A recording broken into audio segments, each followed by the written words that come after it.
Avant de démarrer cet épisode, je vous rappelle que pour montrer votre soutien au podcast, il vous suffit de vous y abonner via votre plateforme d'écoute préférée. Vous pouvez également nous laisser 5 étoiles et rejoindre Slice sur ses pages LinkedIn et Facebook. Bonjour à tous et bienvenue sur Slice, le podcast qui vous parle de l'entrepreneuriat. J'ai la chance d'être entourée quotidiennement par des gens tout à fait fascinants. Des hommes et des femmes, des entrepreneurs, des chefs d'entreprise qui se sont lancés avec la conviction d'avoir la bonne idée, la motivation, l'envie d'innover qui mèneront leurs entreprises et leurs équipes sur le chemin du succès. L'important c'est le voyage, semble-t-il, alors ce chemin, il m'intéresse beaucoup. Le résultat de ma curiosité, le voici, c'est Slice, le podcast. On parlera ici de réussite et d'échec, d'innovation, d'industrie, de création et de reprise d'entreprise, et au final, de la vie tout simplement. Bonne écoute.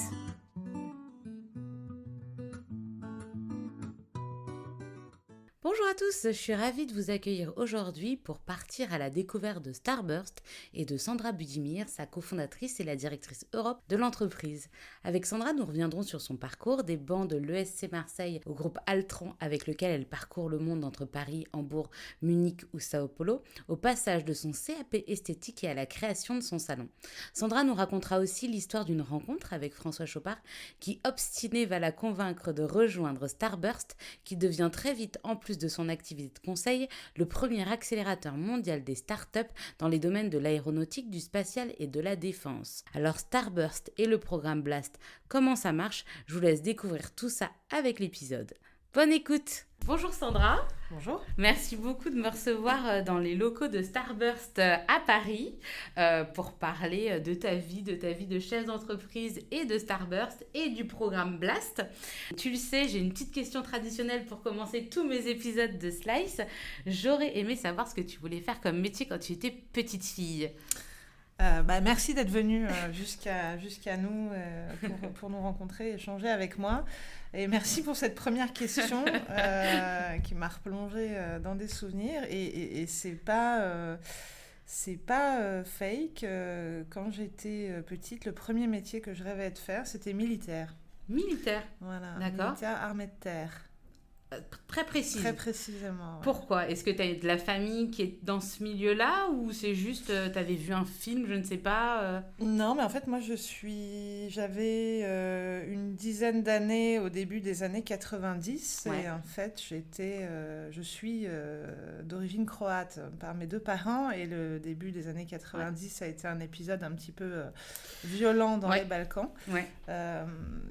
Et notamment avec cette guerre où l'armée a été prise d'un côté, on ne va pas rentrer dans le débat du bien et du mal, et puis il y a un côté qui n'avait pas d'armée et qui s'est fait par différents moyens, et je me suis dit, si seulement j'avais l'âge, j'irais. Ouais, déjà, tu avais cette conscience ou peut-être de voir tes parents souffrir dans leur cœur, de voir... Toute la famille là-bas. Oui, tu as vraiment des attaches en Croatie, d'accord. Et donc, du coup, tu veux devenir militaire. Est-ce que c'est quelque chose quand tu commences tes études, quand tu es au collège, au lycée, est-ce que tu mets des choses en place pour te dire un jour, je vais aller voir les services de recrutement des armées, ou finalement, c'est juste ton rêve de petite fille lié à ce moment dans la géopolitique et dans l'histoire de ton pays, de ton deuxième pays, qui t'a fait avoir cette envie, ou tu as d'autres idées en avançant? Ouais, j'avais la chance quand même d'avoir beaucoup de passion et beaucoup d'envie. Alors,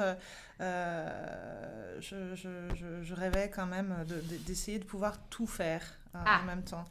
Et à l'époque, je faisais beaucoup de théâtre j'ai même donné à un moment donné quelques cours de théâtre. Donc, le côté acteur, actrice, ça m'attirait aussi pas mal.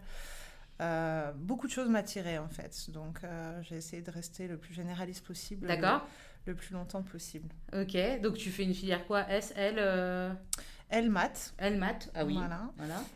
Et le hasard a fait que... le hasard, les concours de circonstances, j'ai quand même fait une prépa HEC. Ok. Éco. Tu l'as bien vécu, la prépa HEC, les années de prépa HEC? Non. J'ai essayé d'arrêter à la fin de la première année et ça s'est pas fait. Ouais. T'étais bloquée là-bas. Je me suis... Voilà. La souffrance. J'ai été bloquée là-bas pendant 2 ans et puis après... J'ai fait passer mes concours, tout sauf les parisiennes. Ok. Donc moi, j'ai grandi en région parisienne. Oui. Donc j'avais envie de partir le plus loin voir possible. Autre chose. Donc j'ai pris l'école située géographiquement la plus loin de Paris. Et c'était Kedge, Marseille. Enfin, c'est Marseille à l'époque, puis Euromède, puis Kedge. Ok, et ça s'est bien passé? T'as aimé tes études en école de commerce? T'as choisi quoi comme orientation pendant toutes ces études? Alors moi, j'étais dans la filière entrepreneuriat. Ah, déjà, au bureau des arts. Donc voilà, je continuais à allier un petit peu toutes mes passions. Ouais. Et j'ai adoré l'école de commerce. J'ai compris pourquoi c'était chiant pendant 2 ans avant. Ouais, finalement, le bilan. Non, je trouve que c'est un système génial de collectivité, de montage de projets, parce que voilà, même un bureau des élèves, un événement, tout ça demande des organisations, des financements, une équipe, le rôle de chacun, du management, donc en dehors des cours. Et les cours dispensés à Marseille étaient vraiment top. On avait des profs de marketing et d'entrepreneuriat qui étaient vraiment super. Des étudiants géniaux et puis un site magnifique puisqu'on était dans les Calanques. À l'entrée des Calanques, sur une zone protégée, donc un petit chemin en pierre à monter pour arriver à l'école, les cigales toute la journée, c'était juste du délire, quoi. Ouais. Et quand tu as pris la filière entrepreneuriat, est-ce que ça veut dire que déjà à cette époque-là, tu passes ton bac, tu as 18 ans, je suppose, tu te dis un jour je vais avoir mon entreprise, ou c'était pas encore une idée qui t'effleurait l'esprit? Si. Moi, je voulais être... je pense que j'ai très tôt voulu décider de ce que je faisais de mes journées. D'accord. Plus que d'être contrainte par un des horaire horaires, et par un programme, par des chefs, par un système complet. Ok. Voilà. Donc si. Et en ça, l'école, ça a été vraiment aussi la révélation de ça. Je veux faire ça, je le fais. Enfin, on veut mettre en place un projet, il suffit d'y mettre les moyens. Donc en gros, tu te disais, un jour j'aurai mon entreprise, je ne sais pas encore dans quoi, mais au moins je prépare le terrain. Et de ça. Ok. Donc du coup, tu finis Kedge. Marseille, après, c'est combien? C'est 5 ans de cursus? Non, 2 ans de prépa, 3 ans d'école. J'ai fait une année de césure au milieu où j'ai fait 14 mois de stage. T'es allée où en stage? Je suis allée à Marseille, chez Orangina, en Irlande, en Croatie, à l'ambassade de France. Ok. Donc j'ai fait un peu de diplomatie, de marketing, de développement business à l'international. C'était dingue. J'ai été vendeuse Nike aussi sur le Tour de France, toutes les étapes d'arrivée, donc un peu d'événementiel. Ok. C'était dingue. Vendeuse Nike, c'est-à-dire, c'est pas les filles. Tu vois, les caravanes. Ah oui, les caravanes. Il y a des filles qui lancent des cadeaux, mais il y a des gens qui vendent des trucs très très chers. D'accord, j'avoue que j'ai jamais. C'est pas un sport qui me passionne, mais je sais pas comment ça. Je confirme. C'était un des critères de recrutement. Vous n'aimez pas le vélo? Non, parce qu'au moins, on n'était pas en train de regarder. Concentré sur ce que tu vas vendre et pas sur... Ah, il y a machin à la Philippe. Il n'était pas là à l'époque, mais il y a à la Philippe qui passe parce que je me suis tapé ça tout pendant le déjeuner. Ce midi, j'étais contente. Voilà, bref. Ok. Ouais. Donc, tu finis l'école de commerce. Et du coup, qu'est-ce qu'on fait une fois qu'on sort quand on a fini ses études? Eh bien, j'ai démarré par un petit CDD chez KPMG en marketing de produits financiers à Levallois. Alors là, autant te dire... retour en Île-de-France. Ah, ça oui, par contre. Ouais, tu voulais... Ah oui, Marseille, c'était sympa, mais Marseille, moi, j'y ai pas de famille, pas d'amis, et c'est pas... Je veux dire, c'est pas... T'étais réconcilié avec Paris. Ouais, mais en fait, il se passe pas grand-chose quand on démarre sa vie, jeune, célibataire, envie de faire plein de choses... c'est pas là-bas que ça se passe, malgré tout. Hein. Donc, effectivement, retour en Île-de-France. Petit CDD en produits financiers chez KPMG. Autant dire que là, je me suis pas hyper épanouie professionnellement, mais personnellement, oui. Ouais. J'ai rencontré des gens super, et notamment une nana que je remercierai jamais assez, qui arrive en disant « Ah, j'ai trouvé une offre d'emploi On dirait que c'est écrit pour toi. Et là, je vois tout un tas de trucs que je ne connais pas.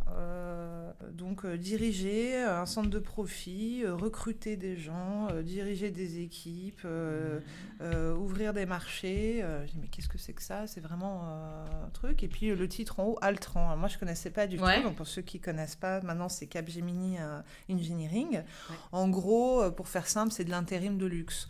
On embauche des gens en CDI. Des plutôt ingénieurs, puisqu'on parle d'engineering, donc bac plus 5 ingénieurs, et on les sous-loue sur des projets. Ça, c'était comme ça vraiment à l'époque, donc là on est en 2001, 2004, pardon. C'est vraiment ce qu'on appelle du body shopping. Voilà, j'ai besoin d'un développeur C++, super, il est dispo. Et tu fais la mise en relation, tu fais le chasseur de tête en fait, d'une certaine façon. Voilà, sauf que tu as effectivement des équipes puisque tu les recrutes en CDI. Ok. Donc, tu as quand même une responsabilité de profitabilité, donc c'est-à-dire de taux d'usage de la personne à optimiser au maximum. Ce qu'on appelle les entre-deux contrats, ce qu'on appelle l'intercontrat, n'est pas très, très apprécié. D'accord. Mais normalement, sur l'idée, je trouvais ça super intéressant. Donc, j'appelle les RH. T'as quel âge à cette époque-là? J'ai 24 ans. Ok. Donc, 23, 24, je ne sais plus, ouais. Et je les appelle et je leur dis, vous êtes sûr qu'on peut postuler en tant que débutant, etc. Et donc, visiblement, je les avais fait assez marrer au téléphone pour que, dès que j'ai envoyé le mail, ils l'ont traité immédiatement, pour le coup. Et j'ai tout de suite été contactée pour des entretiens et j'en ai passé une flopée parce qu'à l'époque, c'était un conglomérat d'entreprises. Ça n'avait pas encore fusionné. Donc, c'était des entreprises où les fondateurs étaient encore à la tête, quasiment, pas pour toutes. Et qui avaient développé des business par opportunité. Donc, certains étaient spécialisés, avaient des potes chez Thales. Donc, avaient un gros business chez Thales. Une autre boîte, c'était plutôt les télécoms, etc., etc. Et en fait, étaient même concurrentes entre elles. Donc, l'idée, c'était d'en choisir une. Alors, au départ, Altran m'a dit, on vous prend sur profil. Ok. On vous met dans le pool de business managers. Donc, ça, c'était ça. Ingénieur d'affaires, ça. D'accord. Ingénieur d'affaires en disponibilité. Mais on vous recrute parce qu'on vous veut, c'est sûr. T'es dans notre base. Et après, tu trouveras où on te mettra. Enfin, où tu t'épanouiras. On te recrute, donc on te prend sous contrat, on te paye, etc. Ce à quoi j'ai dit non. D'accord. Parce que... non, mais à partir du moment où on est payé, faut... et puis il faut leur dire oui à la moindre proposition de poste, en fait. T'es un peu à la merci. Donc c'était hors de question. Donc du coup, j'ai attendu d'identifier la boîte qui me plaisait vraiment. Et donc c'était une boîte géniale qui s'appelait Altior, dans laquelle je suis rentrée. C'était un bordel sans nom. Le fondateur venait de partir. Il n'y avait plus de patron. Il y avait 3 départements qui se faisaient eux-mêmes la guerre entre eux. Mais on s'est régalé. Et voilà. Et ça a marché assez vite pour moi. Et mon premier business, je l'ai fait au bout d'1 mois et demi, 2 mois. J'ai placé un ingénieur en électronique de puissance. Chez, à l'époque, Messier, qui faisait des sièges d'avion. Donc, mon premier business, c'était dans l'aéronautique, complètement par hasard. Parce que je rappelle que j'ai fait une école de commerce, donc je n'ai pas d'appétence technologique particulière à la base. Donc, moi, j'allais prospecter, je rencontrais même des clients de partout. Je suis allée faire du médical, de l'automobile, des télécoms, de l'assurance. Et puis, c'est vrai que ça a pris dans l'aéronautique. Et du coup, on m'a dit, tu marches bien, c'est super. Donc, il y a un gars au fond du couloir, il cartonne, il fait des trucs super, mais on ne comprend rien à ce qu'il fait. Parce que lui, il n'envoie pas de CV, il ne fait pas de body shopping, il fait des présentations PowerPoint. Alors, à l'époque, c'était un truc incroyable. Et il vend des présentations PowerPoint, il vend des idées de projet, quoi. Et il cartonne, mais on ne suit pas trop ce qu'il fait. Et du coup, il cartonne tellement qu'il lui faut une junior, quoi. Donc voilà, hop, va te débrouiller avec lui. Et donc j'arrive et c'est là que je rencontre François Chopard, qui en fait était cette personne-là qui cartonnait. Donc lui, ingénieur, qui a fait toute sa carrière dans le conseil ou dans l'ingénierie en aéronautique, spatiale défense, en France, aux États-Unis. et qui a fini de me donner le goût de ce secteur-là. Et puis pour en avoir vu plein d'autres, pour faire du business, alors quand on est ingénieur, je pense qu'on va dans ce domaine-là parce que ça fait rêver, oui. On pourra revenir dessus. Enfin, je veux dire, participer à développer une fusée, un avion, enfin, c'est juste, je pense en tant qu'ingénieur, un accomplissement incroyable par rapport à développer un téléphone portable, j'imagine. En tant que business, pour faire du business, on retrouve un écosystème de vrais gens, des gens de valeur qui font leur carrière dans ce domaine-là, qu'on suit toute sa vie. Moi, maintenant, ça va faire un peu plus de 15 ans que je suis dans le secteur et j'ai bougé, et à l'étranger et en France. Et j'ai des contacts, les mêmes que j'avais il y a 15 ans. Qui sont toujours là. Toujours là, on s'est toujours suivis. Et voilà, c'est des gens avec qui on n'a pas de relation client-fournisseur. Très rapidement, ce sont des relations de confiance. On sait que tous les deux, on va être dans le win-win. D'accord. Ils ont un besoin. Toi, je peux leur vendre un truc, je peux y répondre. Et tu sais que si c'est avec moi que tu fais affaire, ça va bien se passer. Ok, d'accord. Donc, en gros, ton boulot, c'est tu vas voir tes clients des grands groupes. Ouais. Je sais pas, je te dis des bêtises, Airbus, Thales, Safran, qui ont un besoin pour un programme, un développement spécifique. Et toi, ensuite, après, tu pars à la chasse du profil qui fitera parfaitement à leurs besoins et à ce qu'ils ont besoin de développer. Ouais, et puis c'était une époque où on s'éloignait de plus en plus de cette forme de body shopping dans l'aéronautique, qui peut être liée, qui avait des vices un peu RH. Et du coup, on partait vraiment en mode projet. Donc, on avait vraiment une nécessité de plus en plus de compréhension de la problématique et de l'environnement client pour proposer une solution clé en main, qu'on appelle un forfait. D'accord. Donc, il y a aussi prendre de la responsabilité sur la tenue des délais et les objectifs atteints ou pas. Et donc, à nous, par contre, complètement la charge de choisir les moyens à mettre en œuvre. D'accord. Donc, on n'envoyait pas de CV, on choisissait les équipes qui vont travailler sur ce truc-là. Et c'est des employés d'Altran ou des employés ça reste des employés d'Altran qui bossent sur les projets D'accord, ok. Tu restes combien de temps avec François à Paris dans ce premier poste ? 6-8 mois. Ok, ah oui, ça va. Ça très, dépasse. Alors, après, tout est allé très très vite en fait. Donc François est parti monter une société au sein d'Altran qui s'appelait R&D. Donc déjà là, il commençait à faire de l'innovation et la strat, ça a toujours été son domaine. Ce petit passage body shopping est une parenthèse. Il va me détester quand j'en ai parlé autant, pour le rappeler à tout le monde. Il a fait ça. Non, son ADN de départ, c'est vraiment l'innovation et la strat depuis toujours. Okay. Et donc il est parti monter ça. Et du coup, moi... j'ai démissionné.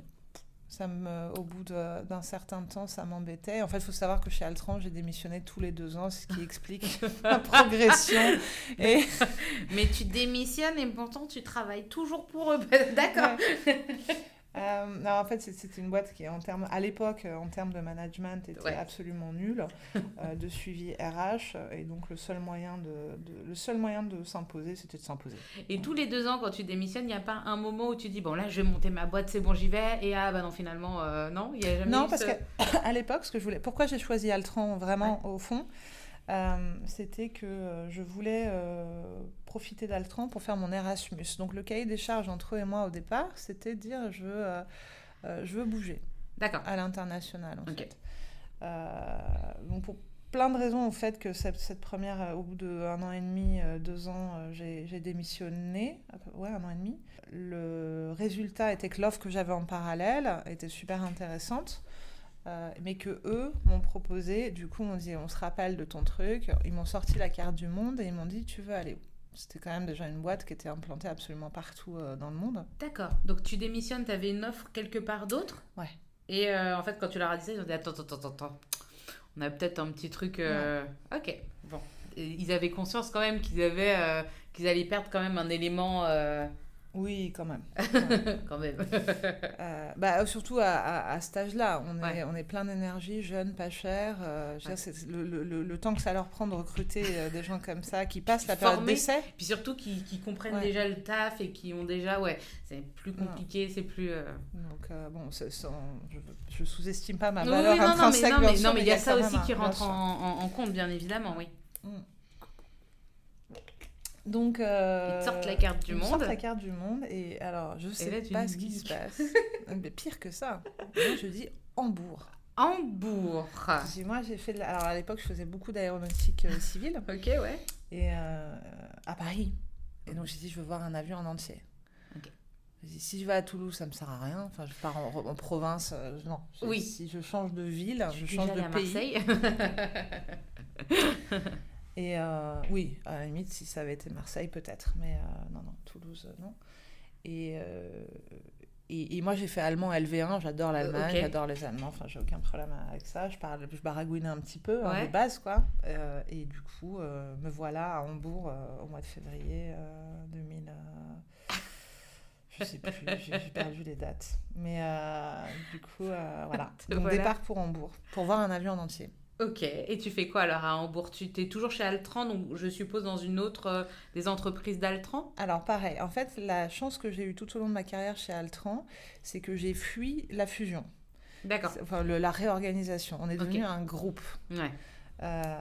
Donc quand je suis partie de Paris, c'est à ce moment-là où ils ont refoutu ensemble toutes les filiales, tout a été cassé, puis il y a eu des divisions aéronautique, énergie, machin, tout le monde était dans le même panier. Alors là, la pyramide a augmenté, tu avais des N+12 dans tous les sens, évidemment des doublons partout. C'était la guerre à celui qui allait survivre là-dedans. Oups, je m'enfuis, j'arrive à Hambourg où c'est à nouveau une filiale avec les fondateurs plus ou moins encore à la tête. Ah, c'est cool, ouais. Et une ambiance vraiment entrepreneuriale où tu fais un peu ce que tu veux, t'as pas de process, de grandes entreprises, etc. T'as pas la lourdeur, toute cette lourdeur. Et ça a été tout le temps. Donc ça, c'était le coup de bol. Bien joué. Et voilà, donc en Allemagne, je m'éclate, malgré que ce soit Hambourg, que ce soit Tristoun. J'ai rencontré des gens extraordinaires. On a fait des projets incroyables. Et tu l'as vu ton avion alors? J'ai vu des avions en vrai, en entier. J'ai vu ce que c'était que la coopération franco-allemande. Et toutes les difficultés que ça a. Super expérience.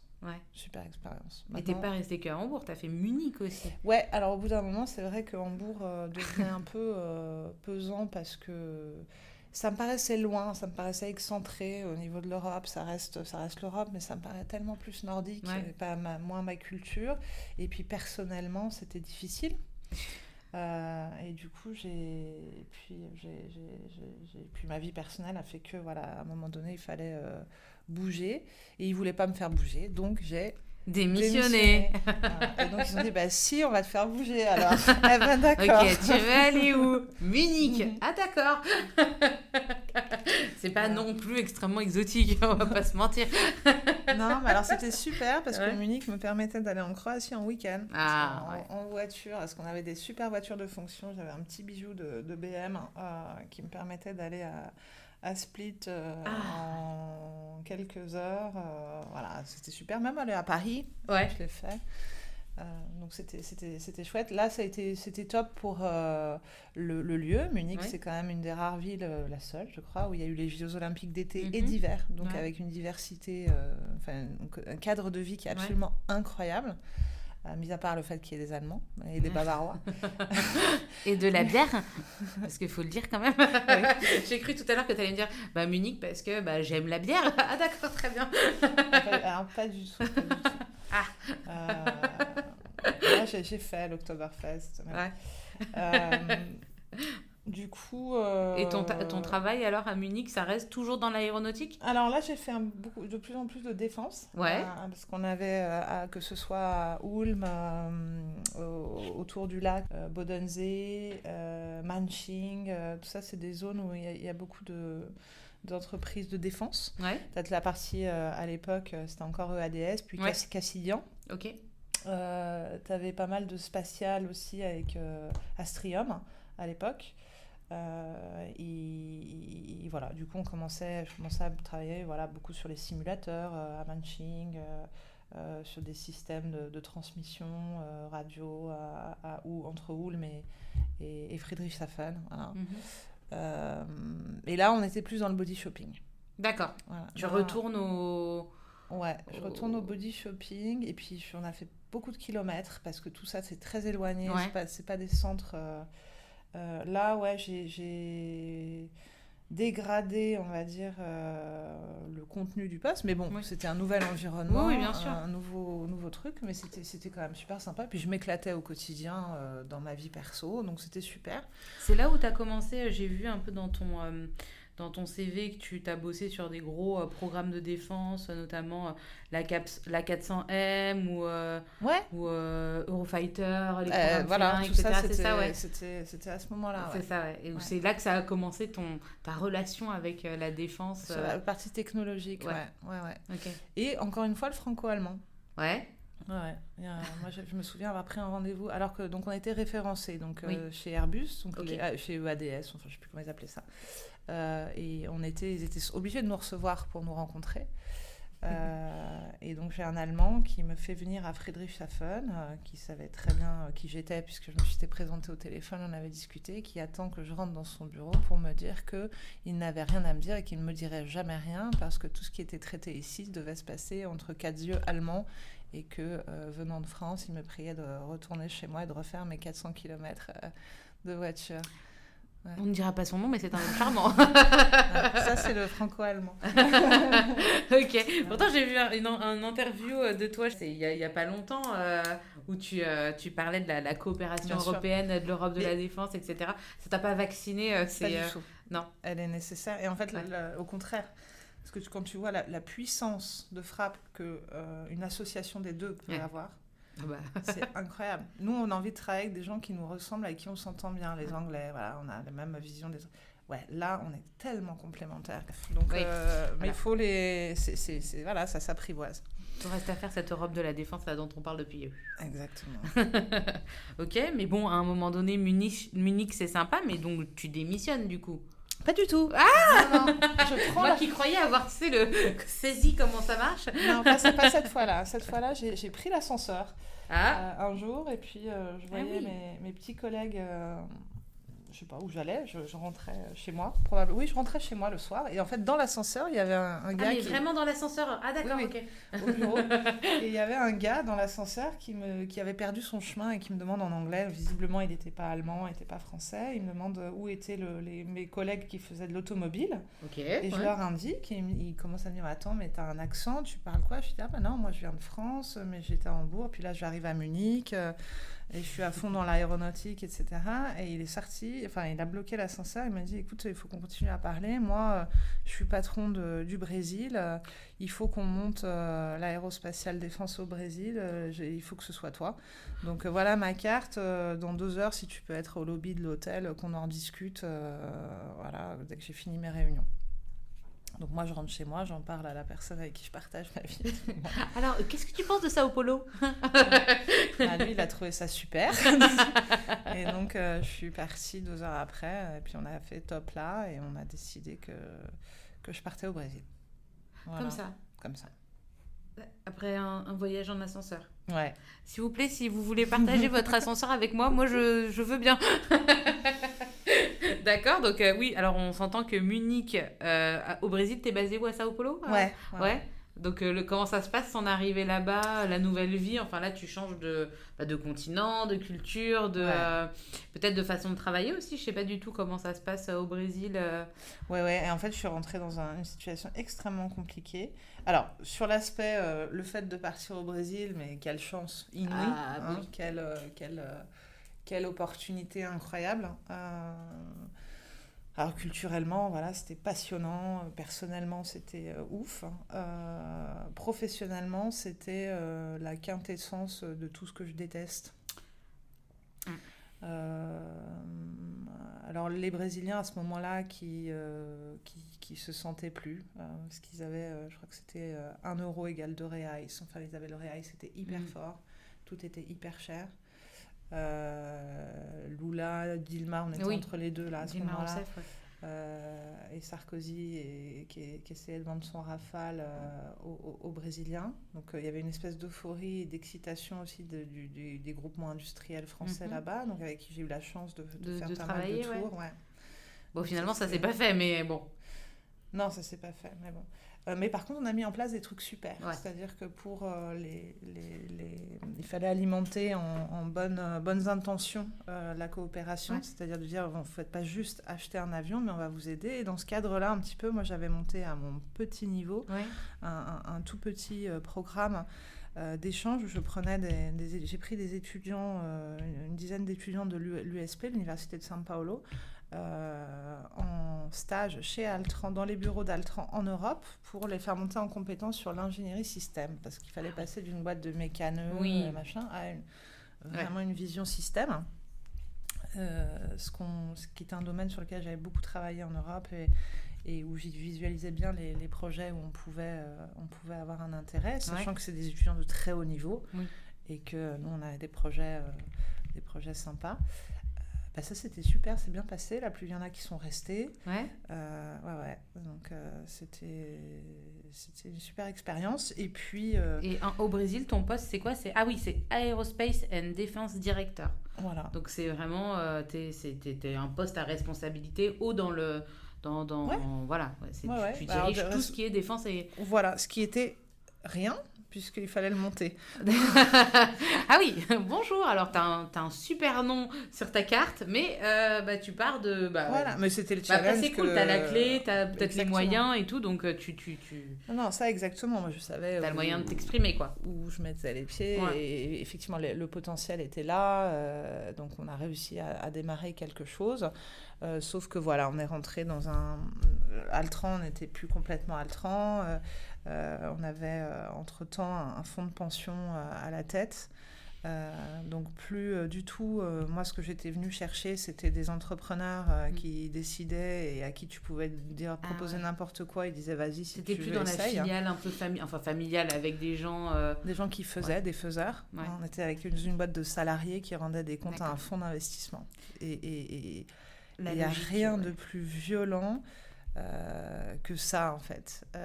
Et notamment quand le fonds d'investissement, un jour, a décidé que, pour plein de raisons, on ne va pas rentrer là-dedans, le Brésil perdait de l'argent, mais à Brasilia, pas à Sao Paulo, mais que du coup, il fallait couper la branche et il fallait fermer le Brésil. Alors qu'on avait demandé, 1 an avant, de recruter des gens, de les débaucher. J'en ai fait venir d'Espagne, etc. Et là, parce qu'ils ont décidé que... Voilà. Et donc, ça c'était un épisode qui ne s'est pas très bien passé. Et puis en plus, voilà, le repreneur qui reprenait... c'était pas ni des gens bien, ni des situations agréables. Et en tout cas, c'était clairement pas le genre de société de manière pour lesquelles... Tu voulais te battre, en fait, t'avais envie de rester. Pas du tout. Ça ne résonnait pas en toi, on va dire. Ah là, pas du tout. D'accord. Tu rends des comptes à des financiers, ça n'a jamais résonné. Des gens qui connaissent pas vraiment le taf, avec qui tu travailles, qui connaissent pas les équipes, c'est une autre logique, on va dire. Complètement. Ok. Du coup, ça a duré combien de temps, l'aventure brésilienne ? 1 an et quelques. En fin de compte, c'était très rapide. Ouais, ça a été rapide. Et puis, retour... du coup, j'ai quand même pris le billet d'avion de retour proposé par Altran pour... Donc, j'ai décidé de ne pas rester. Je suis rentrée. Et là, ça a été le choc, parce que je revenais à Paris après mes petites expéditions à droite à gauche. Hambourg, Munich. J'avais été un petit peu en Espagne entre-temps, j'ai fait pas mal de Düsseldorf, j'avais vu pas mal de choses sympas, puis je faisais ce que je voulais. Et en fait, je suis revenue dans une entreprise, un immeuble avec... plus tu montes dans les étages, plus c'est des gens importants. À chaque fois qu'un patron prenait l'ascenseur, il transpirait. S'il montait, rendre des comptes, prendre une fessée, il redescendait, crier sur tout le monde dans le bureau. J'ai dit, mais qu'est-ce que c'est que cette entreprise ? Et puis c'est quoi ton poste à ce moment-là, quand tu reviens à Paris ? Comment tu te réinscris dans qu'est-ce que... Alors moi, on m'a expliqué, dès que je suis arrivée, que c'est pas parce que j'avais...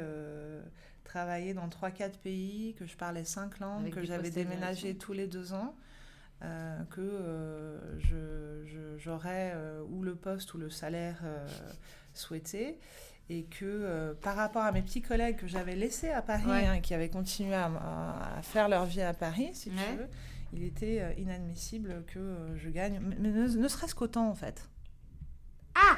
Ne serait-ce qu'autant. Ah, très bien. Ah oui, non, mais là... et que donc le bonus, parce que nous on a une grosse part de variables sur lequel on se fait, je ne l'atteindrai pas. On ne me le donnerait pas. Donc ça, c'était comme ça. Mais pourquoi ? Parce que t'es nana ? Parce que t'as bien eu trop de chance à faire tes voyages et tes postes à responsabilité ? Mais trop de chance, ils s'en foutent en fait. Ils savent même pas ce que c'est. Ils parlent pas anglais. Enfin, les gens étaient vraiment dans leur... D'accord. Dans leur petit microcosme parisien et voilà, un peu déconnecté de ce que font pourtant leurs collègues à... 2000 km, 3000, 10 000 km, etc. Et que ça tourne, enfin que quelqu'un puisse bouger, ça c'était un petit peu plus inconcevable. Et puis des gens malhonnêtes. Alors on m'a proposé 2 jobs. On m'a proposé de faire 2 jobs pourtant. Voilà. En fait, les 2 jobs de les faire. Donc je sais plus quoi, aérodéfense. Et puis monter. Alors moi, donc, après avoir passé des années à l'étranger, on me demandait de monter le département défense française. Alors, je ne sais plus comment ils avaient appelé ça, défense institutionnelle. Donc, je travaillais avec la DGA. Je ne savais pas ce que c'était que la DGA. Je ne savais pas ce que c'était que des étoiles. Je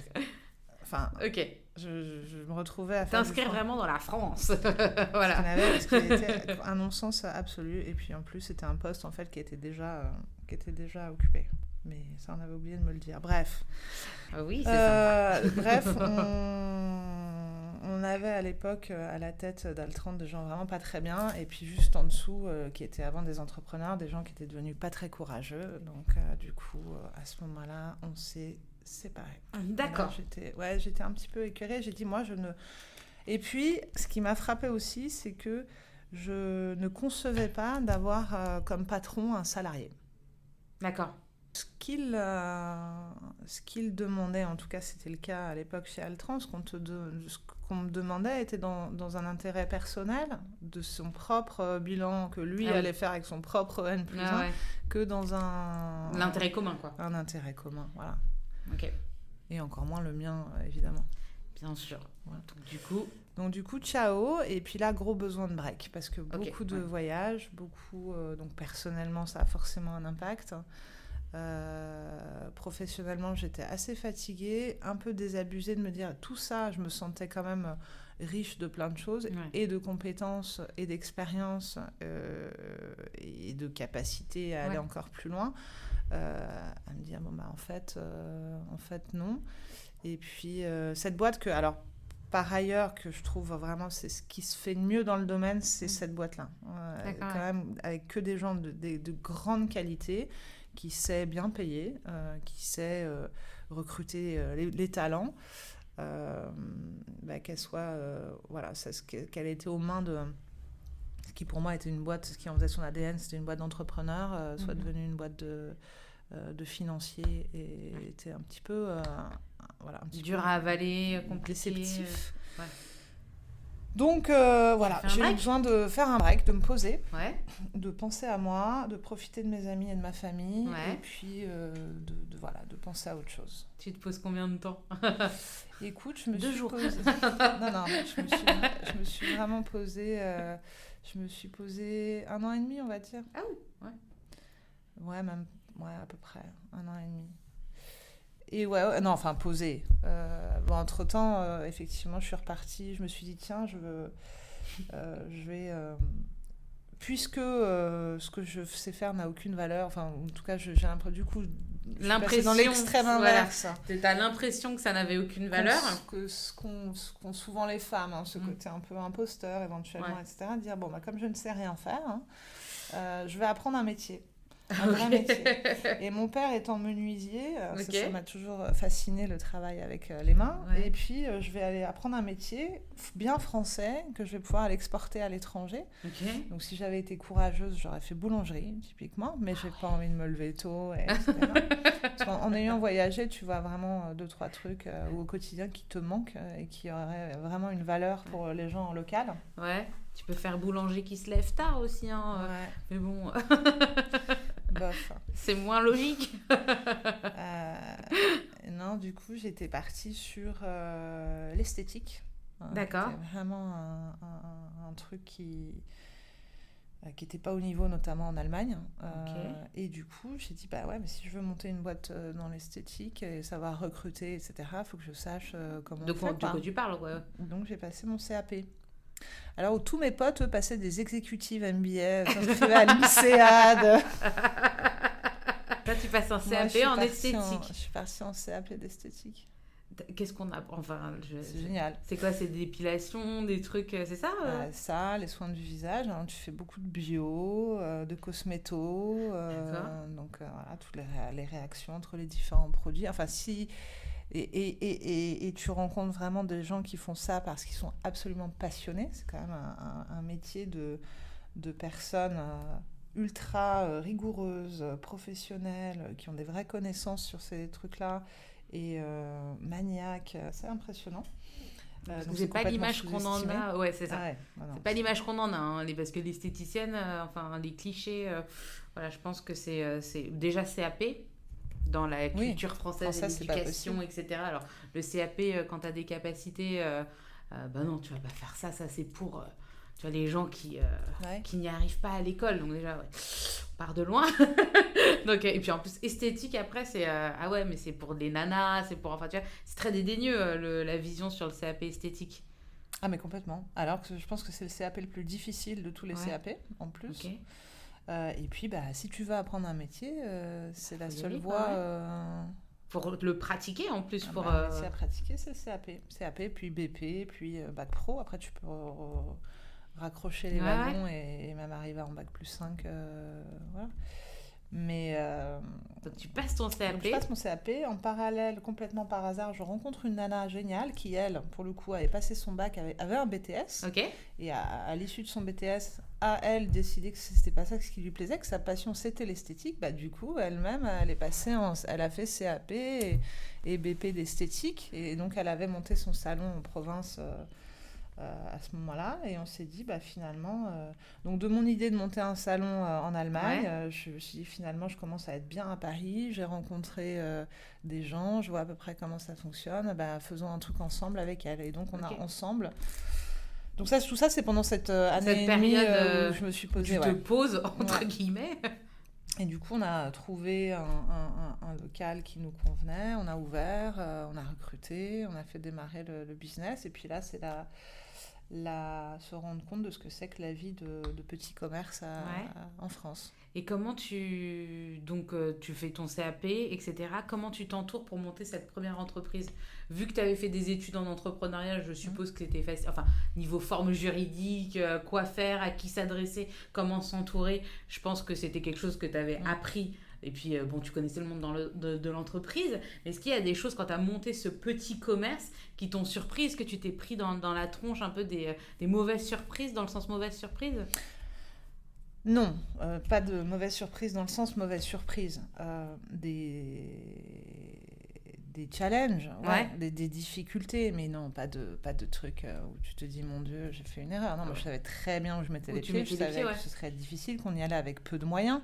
Ouais. C'est pas comme si on avait... des investisseurs qui te donnent, tiens. Vas-y, joue avec, fais ce que tu veux, recrute. Non, il fallait... Donc... T'investis toi-même ton argent dans cette affaire? Ou tu fais des prêts? Des prêts. Ouais. Ok. Et... en fait, ce qui était le plus difficile, je pense que c'est le plus difficile pour les petits commerçants, c'est d'avoir le manque de temps pour suivre son business et le développer. En fait, tu passes beaucoup de temps à faire ton métier et t'es noyé de recommandés, de rappels, d'inspections, de tâches administratives sans nom, de déclarations de TVA, de déclarations URSSAF, de déclarations machin, de règlements RSI qui demandent quasiment un mi-temps si tu veux le faire bien. Même si tu as un comptable, même si tu as un banquier. Même si tu es bien entouré. Même si tu es bien entouré, ouais. Et t'es forcément pas extrêmement bien entouré. Tu vas pas te prendre un grand cabinet avec des professionnels. Tu te prends un comptable qui te prend le moins possible et du coup qui te traite comme il veut aussi, quoi. Ok. Donc c'est en ça, c'était vraiment le côté administratif et développement qui était le plus difficile. Et puis ta relation avec ton associé ça a été très bien, ça a été super, jusqu'à ce que j'aille voir ailleurs un petit peu, je reconnecte avec tes parce que donc anciens. François, on s'est jamais perdu de François vue. revient là. François et moi, on est restés des amis proches. Ouais. On s'est jamais perdu de vue, comme beaucoup de gens. Et des clients, des clients aéros qui sont venus me voir au salon. Et comment ils ont réagi, eux? Moi, je tenais... forcément, les gens à qui j'en ai parlé, c'est des gens sympas. Donc, ils ont extrêmement bien réagi. Ouais. Bien Parce sûr. que j'imagine que ça peut être... Oui, surtout en France, bien sûr. Bien sûr. Mais ça doit des être... comptes, on en aura toujours. Oui. Alors, tu sais, on peut pas plaire à tout le monde. Et il y a bien un truc que je fais pas, c'est de faire des choses en fonction de ce que pourraient en penser les autres. C'est-à-dire, il n'y a pas meilleur moyen que de rater sa vie. Parce que mais toi, parce que tu as le caractère, mais je pense que certaines femmes peuvent vite se laisser... Tu vois, ah ouais, bah non, je vais pas le faire parce que quand même c'est la honte, tu vois, genre cette espèce de ouais, c'est vrai, c'est nul, bon, non, je vais plutôt faire autre chose, tu vois, c'est. T'as envie de le faire, bah fais-le. Ouais, exactement. Écoute pas ce que les. Bon, bref, d'accord, donc ils sont venus te voir au salon, bien tout sûr. ça. Donc, des amis, des anciens collègues, ils ont aidé à acheter des bons cadeaux, à envoyer du monde. Non, mais c'était super. Et en fait, tout le monde vient en te disant, ah là là, moi je rêverais tellement de faire ça. Ouais. J'ai le crédit, j'ai le machin. Alors moi, effectivement, aussi, j'ai fait en sorte toute ma vie d'avoir aucune attache, aucun poids financier trop important qui m'aliène à des revenus. Ok. Et j'ai aucune... je ne suis pas prise au piège de mon train de vie. Ok. Donc s'il faut partir d'un 6 pièces, d'un duplex rooftop à un studio, c'est pas grave. S'il faut changer de pays, c'est pas grave. Voilà. Donc prendre ces décisions par rapport aux autres et pour des mauvaises raisons matérielles, pour moi c'est comme ça qu'on rate sa vie. D'accord. En tout cas la mienne, que je l'aurais ratée. D'accord. Alors pour plein de gens, j'ai pas réussi spécialement ma vie. Moi j'ai bougé, j'ai rencontré, j'ai fait exactement ce que je voulais. Tu me demanderais de revenir en arrière, je ferais exactement tout pareil à la moindre virgule près. Même les erreurs. Oui, mais ça c'est ce qui te forge aussi. Exactement. T'en tires toujours un apprentissage. Et du coup, donc le salon marche. Le salon marchote. On va pas dire marcher, recruté, ça serait... T'avais combien de... On avait jusqu'à 5-6 personnes. Ah oui, quand même. Ouais. Après, t'es noyé de charge. Ouais. Donc t'arrives pas, en fait, vraiment à cracher. Ce qu'il faut, c'est vraiment du volume. Il aurait fallu qu'on aille sur l'ouverture d'un deuxième, etc. Et là, en fait... Sans jamais s'arrêter, Ouais, là, elle a donc monté une marque, en fait. Monter un salon de quartier, c'est mort. Ça marche pas, Ça marche pas.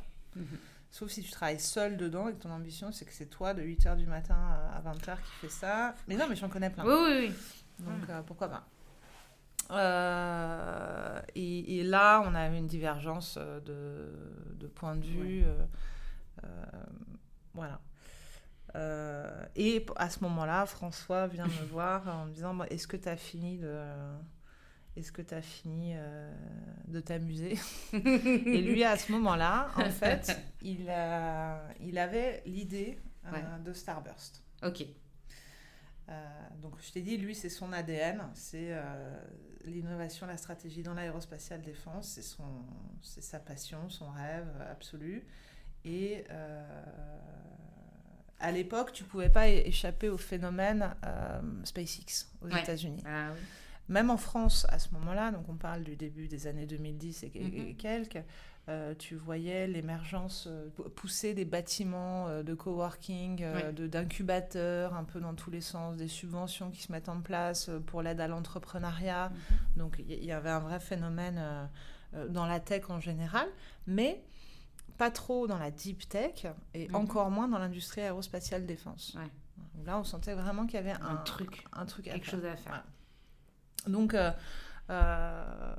surtout quand tu voyais versus aux US, la traction qu'a généré un SpaceX et un Elon Musk à ce moment-là, avec le nombre de boîtes qui se sont créées dans le sillon.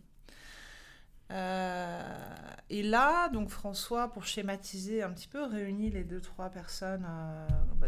Donc lui, comme il est à Strat et à Lino, il travaillait au niveau COMEX, de tous les grands groupes qu'on connaît. Donc il réunit des grands noms, enfin des grands ponts d'Airbus, Safran, Thales, un peu à son l'époque, réseau, qui le voilà, suivait bien. dans le milieu, ouais. Voilà, limite autour d'une table, je crois, à Suresnes, si la légende, si j'ai bonne mémoire. Et il leur dit, les gars, regardez, il faut que je vous présente 3-4 entrepreneurs que j'ai rencontrés. Ok. Et c'est vrai qu'ils ont trouvé ça super. Parce que tu t'aperçois effectivement qu'on est dans de la vraie tech, enfin dans de la tech sérieuse, on va dire. Que la plupart du temps, c'est des gars aux cheveux gris. Donc qui ont eu 2-3 carrières professionnelles avant et puis qui ont constaté un produit, un besoin. Et à l'époque, il n'y avait pas vraiment ces filières d'intrapreneuriat. C'était pas du tout démocratisé. Donc, ils étaient partis monter leur boîte. Et puis, qu'il y avait une forte propriété intellectuelle, la plupart étant des spin-offs de labos, en fait. Ok. Donc, tout ça mis bout à bout, les gars ont dit, ça nous intéresse d'avoir un radar là-dessus. Voilà. Savoir ce qui se fait, ce qui se développe... pour pouvoir les adapter à nos produits. Alors déjà, se renifler un peu. Déjà, d'accord. Voir quelle est la tendance des innovations. Et puis, se poser la question tout simplement, comment on bosse ensemble. Qu'est-ce qu'on en fait de ces boîtes-là.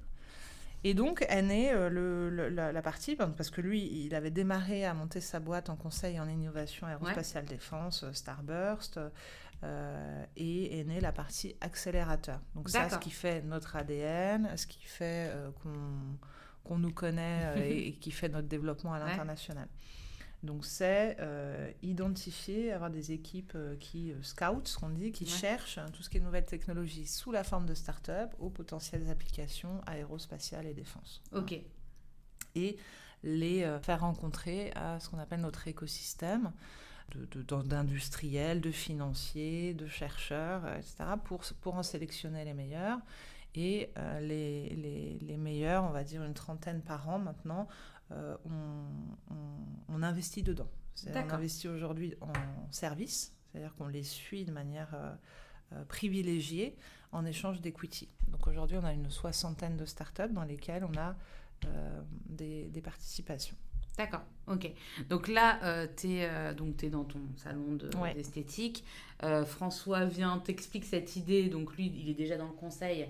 Montons en accélérateur, c'est déjà de base, il veut que tu le rejoignes dans le conseil ou il a déjà cette idée Il avait l'idée de l'accélérateur déjà à ce moment-là. Il m'avait fait venir à ce qu'on appelle des comités de sélection. C'est ces moments où on présente des startups aux industriels.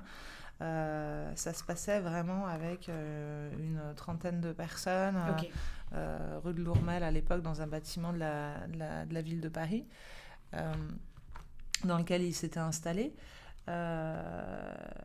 Donc c'était super sympa et il vient me voir, il me dit rejoins-moi. Mais pourquoi faire? Je sais pas. Enfin, c'était pas. Non, on verra bien. On verra bien. D'accord, ok. On verra bien. Donc j'ai refusé 2 fois. Mais alors par bêtise pour le coup. Heureusement qu'il a insisté. Ça doit être encore un défaut féminin. François est ingénieur, ne travaille qu'avec des ingénieurs, plutôt groupe 1, on va dire. Groupe 1, c'est Supélec, Polytechnique. Ah oui, des ingénieurs de compète, quoi. Voilà, le haut du panier. Enfin, encore, on ne devrait pas dire ça. En tout cas, sur le papier. Un ingénieur, oui, voilà, des ingénieurs qualifiés, plus, voilà. Et je lui disais, mais il travaille dans ce domaine-là pour identifier de la tech, pour imaginer des technologies qui n'existent même pas. C'était même pas la question de comprendre comment un système marche, mais comment il marchera demain. Le futur, voilà. C'est ça. Je dis, mais à quel moment, moi et mes compétences, on a quelque chose à apporter. Chez Altran, tu trouvais les bonnes personnes qui pouvaient répondre à des défis technologiques proposés par les grands groupes qui faisaient appel à toi. C'était déjà... non ? Écoute, t'as pas vu le lien? Je me suis heureusement que lui, il l'a vu. Mais attends, tu te souviens pas il y a juste 1 an et demi, tu te souviens pas? Alors là, du coup, il y avait un peu plus qui s'était passé parce qu'entre-temps, j'ai fait ma fille, etc. Et du coup, la 3e fois, il me demande, je lui dis, qu'est-ce que je peux t'apporter? Et il me répond, tu peux m'apporter tout ce que je n'ai pas. Et là, j'ai trouvé ça super... Mais elle fait une petite super liste. Bien. Non, juste comme ça. Voilà. C'est justement pour tout ce que je ne suis pas. C'est donc arrêter d'essayer de me dire que je venais pour essayer de faire ce qu'il faisait, lui, et de faire tout ce qu'il ne faisait pas. Ok. Et du coup, voilà, ça a démarré comme ça. Et donc au début, vous étiez... Donc lui, il était tout seul. Ensuite, toi, t'es arrivé. Vous étiez combien? Il y avait Ils étaient combien au début de... une salariée et un stagiaire. Ah oui, d'accord. Et ce petit groupe de votre écosystème qui suivait un peu Voilà. ce qui se passait dans le milieu, dans le monde des startups, etc. D'accord. Donc ce petit groupe de l'écosystème, on parle des industriels Ouais, les qui ont commencé à industriels. soutenir l'initiative, Ouais. donc à financer, c'est-à-dire à nous payer pour faire ça. Donc, ce D'accord. qui nous permettait de continuer à faire des missions de conseil, donc ce qui nous a permis petit à petit de recruter. Et donc quand je suis arrivée, en fait, François, il avait besoin de partir aux États-Unis. Et donc il m'a dit, voilà, je pars aux US, et donc tu gardes un petit peu, on regarde ce qui se passe, on va bien voir comment ça évolue. Et donc, il est parti faire un roadshow aux US avec Van, qui est donc le troisième associé. Ok. On est 3. Van, qui est basé aux US, qui est américain. D'accord. Et donc, ils ont monté Starburst US. Donc, chronologiquement, c'est Starburst Paris, puis Starburst US, D'accord. et puis après, le reste... Ah oui, Séoul, Montréal, Paris, Tel Aviv, Singapour, Munich, et puis c'est les nouveaux noms, Mumbai et Madrid. Et de cette année. De cette année, voilà. J'ai bien suivi. Bravo. J'ai bien lu T'as mes bien notes. bossé ton truc. Ok. Et donc toi, en fait, quand il part aux US, il te dit, bah, tu vas gérer J'ai lu quelque part que tu gères de Tel Aviv à Londres. Enfin, tu gères toute la partie Alors, Europe, moi, toi. Alors, petit à petit, parce qu'au Petit à début, petit, il n'y avait oui. même pas de notion de... Pour l'instant, on fait ce qu'on peut. Petit à petit, moi, je me suis sentie plus à l'aise vu la nature de nos activités. Ouais. On travaille quand même dans l'aéronautique, le spatial et la défense. On a de facto un régionalisme qui s'installe, à la fois pour pouvoir parler à certains interlocuteurs, être légitime pour, et par fibre. On a envie de développer cette Europe de la défense, on a envie que le spatial européen se réveille, on a envie de tout ça. Donc, c'est vrai que j'ai concentré mes activités sur l'Europe. Et alors, avant un step back, on démarre, je gère ça, effectivement, on part là-dessus. Et je me rends très vite compte à quel point François avait raison et à quel point j'allais m'éclater dans cet environnement-là. C'est que, carte blanche surtout, confiance totale entre nous. En même temps, il t'avait vu bosser, il te connaît, donc c'est le meilleur mais là, entretien d'embauche. S'il lui fallut un entretien d'embauche, en fait, il savait déjà de quoi tu étais capable. Donc, on partait sur un truc, on partait dans l'inconnu quand même. Enfin, et alors, heureusement, lui, c'est le visionnaire de la bande, c'est lui la lumière. Il sait où il va. Et combien d'anecdotes j'ai à ce sujet-là où il est dans 10 ans déjà. Enfin, il n'est pas dans 10 ans, mais il est dans 2 ans. D'accord. Lui, il réfléchit à ce qu'on va faire dans 2 ans. Là, aujourd'hui, c'est bon, tout ça, c'est anecdotique. Ça, c'est bon, ça ça se gère, mais ça, c'est rien, ça. Et donc, carte blanche, confiance totale. Je retrouvais mon environnement avec ces gens de l'aérospatiale défense. Utilité de mon expérience à l'international, de parler plusieurs langues. Tu vois, dès 2016, on est parti voir Embraer au Brésil. Tout se reconnectait de manière assez logique. Tu savais comment ça fonctionnait en plus. Et grand moment pour l'industrie de défense dans ces années-là où beaucoup de nouveaux programmes, depuis 2015 quand même, il y a eu une inflexion et des budgets et des ambitions, une prise de conscience des besoins technologiques aussi, une nécessité de réfléchir et de travailler autrement, qui faisait que ça frissonnait et que là, il y avait des choses à faire forcément.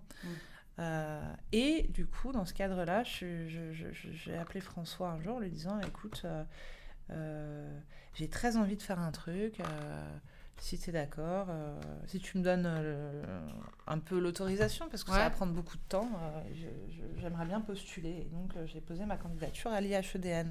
Ok, oui. L'Institut des hautes études de défense nationale, pour la session politique de défense. Ok. À laquelle j'avais réfléchi je réfléchissais depuis un petit moment, enfin même quand j'étais revenue en France chez Altran et que j'avais pas fait puisque j'étais partie d'Altran, et vraiment pour sentir de plus près je dirais leur slogan, je sais pas comment on appelle ça, c'est insuffler l'esprit de défense dans les actions du quotidien et les décisions du quotidien. Et pour faire ça, et je ne vais pas dire j'adore mon pays, je suis patriote, et la souveraineté, là, comme on nous le sert à toutes les sauces, je dans chante tous les la Marseillaise discours, tous les matins. Voilà. Mais c'est se comprendre Vraiment, ce que c'est, qui c'est ces gens-là, comment ils fonctionnent, de quoi ils ont besoin, et aujourd'hui comment c'est foutu, parce que tu as une espèce ça s'organise d'institution qui était établie, tu as l'armée, tu as les opérationnels, tu as la DGA, tu as la BITD, et Terminado, et tout ça circule et puis les industries qui sont pas forcément dans la BITD, parce que pas stratégiques, mais qui quand même sont des sous-traitants et des fournisseurs de grands groupes, donc c'est un vaste schmilblick où c'est vrai que quand tu débarques sans connaître l'organisation armée française, ministère de la Défense à l'époque, je suppose, et ministère des Armées maintenant, ça doit être un petit peu... voilà, tu vas pas c'est comme nébuleux, ça. Quoi. Voilà. Tu vas pas au hasard. Donc, j'ai eu la chance énorme, immense, d'être sélectionnée. Ouais. C'est la 70e, donc, tu as fait 70e voilà. Donc, session. Et puis, tu rencontres des gens... tous les gens avec qui t'es aussi sur les bancs de l'école, enfin les bancs de l'école, on s'entend. Emmanuel qui va parler aussi des voyages que tu fais à l'étranger et tout ça. Mais c'est vrai que aussi le réseau que tu te crées via l'IHEDN, c'est quelque chose quand même qui est... Dans un contexte, c'est-à-dire qu'on est tous réunis par cet engagement-là, c'est-à-dire cette volonté de le faire. C'est pas anodin de vouloir faire l'IHEDN, donc déjà tu as un point commun qui est très fort. Tu as un engagement commun qui est très fort parce que ça demande énormément de sacrifices personnels, parfois professionnels, parce que tu es absent officiellement 60 jours pendant 9 mois, sur 9 mois, de septembre à juin. Officieusement, c'est beaucoup plus, parce que tout le monde a envie de se montrer plein de trucs, donc s'invite partout à faire des visites de sites, des visites d'événements, de tout un tas de choses. Et du coup, dans un contexte un peu, un peu convivial, effectivement, je pense que ça fait tous très longtemps qu'on est sortis d'école, on ne s'est pas forcément fait de nouveaux amis depuis, donc c'est l'occasion de retrouver, de créer des liens avec des gens avec qui voir de la nouveauté aussi, Donc c'était quand même hyper important, et cette complicité et du coup cette confiance qui se crée entre les uns et les autres, c'est un ciment essentiel à la moindre échange sur un sujet dans la défense. Si tu veux coopérer, travailler avec quelqu'un, ce ciment-là permet de faire quelque chose. On fait partie de la même équipe, de la même... troupe, quoi. Avec des intérêts communs. On a vécu un truc ensemble. Une communauté d'intérêts, voilà. Communauté d'intérêts, c'est, je sais pas, comme les gens peut-être qui disent des fois, on a fait notre service militaire ensemble, on a passé telle épreuve ensemble. Ben, nous, on a fait ça ensemble. Ok. Et ça, c'est effectivement, c'est assez puissant. Ouais. Et quand tu reviens, donc quand tu reviens, t'as jamais quitté, mais je veux dire, quand tu finis cette année à l'IHEDN, vraiment, tu peux mesurer ce que ça t'a apporté dans ton travail. Ça s'est fait en parallèle, ça s'est fait très, très, très, très, très vite, en fait, tout de suite, parce que dès que tu commences à comprendre 2-3 trucs, bah, t'appliques tout de suite, ou tu démarres des discussions, des échanges tout de suite. Et après, voilà, les planètes se sont alignées, entre guillemets, un peu par hasard, même si je ne crois pas beaucoup au hasard, mais à ce moment-là, on vient me voir. La DGA vient me voir en disant tiens, on commence à réfléchir, là on est début 2018, on commence à réfléchir à nos méthodes de travail. On s'est dit que voilà, il faisait le tour pas que de Starbucks, de plusieurs, pour voir comment travailler avec les sujets d'innovation. Voilà. Il benchmarkait un peu le truc. Et ça a bien fité, on s'est vu plein de fois, donc on a pu vraiment échanger, encore mieux comprendre, et eux encore mieux percevoir comment nous on bossait, et puis on leur donnait aussi un éclairage sur les autres pays. Oui. Puisqu'on était parce qu'en fin de compte, vous êtes multi-programmes. C'est-à-dire que je suppose que toi, tu vas être sur les programmes ici au bureau Europe, bureau parisien, tu vas être sur les programmes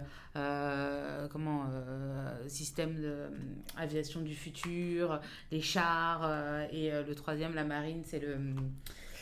Le porte-avions. Le truc qui vole, le porte-avions, etc. Mais c'est vrai que le bureau, par exemple, à Los Angeles, va être sur les programmes américains. Enfin, ça fonctionne comme ça. Donc, vous êtes un superbe outil de veille et de renseignement ouvert quand même. Exactement. Avec des équipes en local. Chaque fois, ce sont des structures locales avec des équipes locales. Mais effectivement, on a un outil de veille assez puissant. Assez puissant, ouais.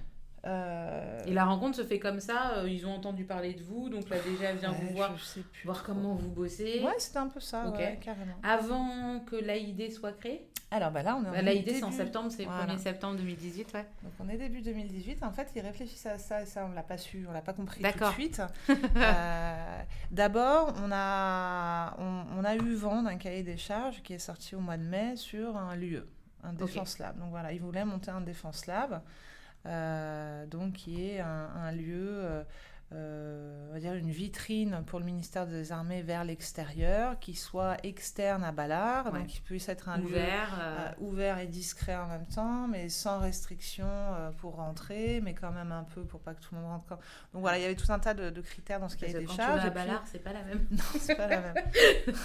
C'est pas la même.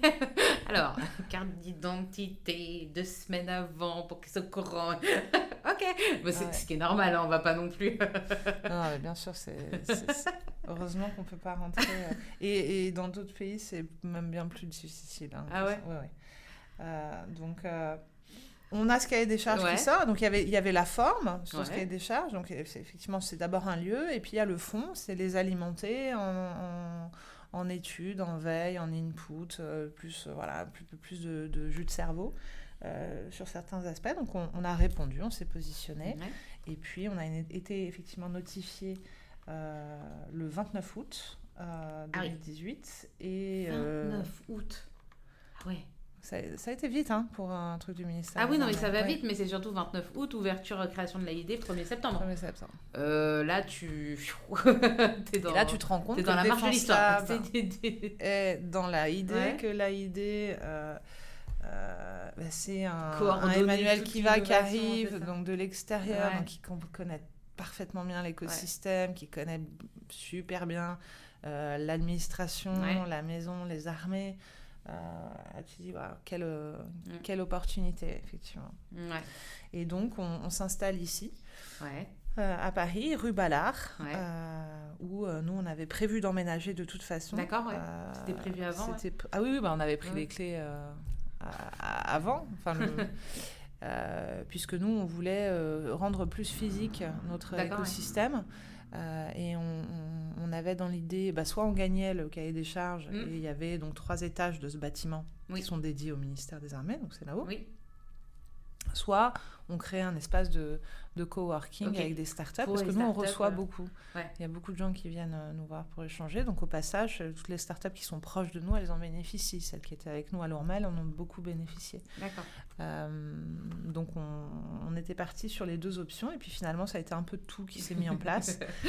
Le ministère s'est installé, puis on a eu ArianeWorks qui s'est installé, qui est né ici. ArianeWorks, c'est réfléchir aux lanceurs du futur entre Ariane Group, l'ONERA, l'ESA et le CNES qui se sont mis ensemble, qui ont créé une entité d'ailleurs et donc qui est née ici. D'accord, mais qui s'est rattaché à Starburst ou pas du tout, juste, ça ils c'est sont à côté, sur c'est des l'aspect, copains, ils sont à côté, et puis on peut, vu qu'on a les mêmes, vous avez les mêmes sujets de réflexion, on va dire, ça permet une communauté aussi de... Exactement, c'est pour ça que quand ils ont choisi un lieu, quand ils ont cherché un lieu pour s'installer, ils ont trouvé un écosystème. Voilà. Viendez, tant qu'à faire. Puis des startups qui se sont installées ici, puis quelques industriels qui ont pris des bureaux de passage, et nous on fait vivre tout ça sur la forme. Alors voilà, sur la forme, c'est-à-dire un lieu avec différents étages, mais à peu près tous les acteurs de cet écosystème qui sont représentés. Réunis ici à Paris. C'est la même chose à Los Angeles ou à Séoul, à peu de choses près ou Disons que Paris, c'est un peu le laboratoire de Starburst. Déjà, on est né à Paris, donc on a toujours un petit peu d'avance. Et puis, nous, ça fait du sens à Paris. Est-ce que ça fera du sens dans toutes les régions ? C'est pas sûr. Peut-être pas, Voilà, donc c'est au cas par cas. mais Los Angeles est aussi un gros bureau qui est dans un écosystème avec l'US Air Force à côté. Enfin, tout est très très lié aussi. Voilà. C'est facile parce que François est français. C'est facile de travailler, je ne sais pas si je laisse ça dans le podcast, de travailler avec nos alliés qui parfois peuvent avoir des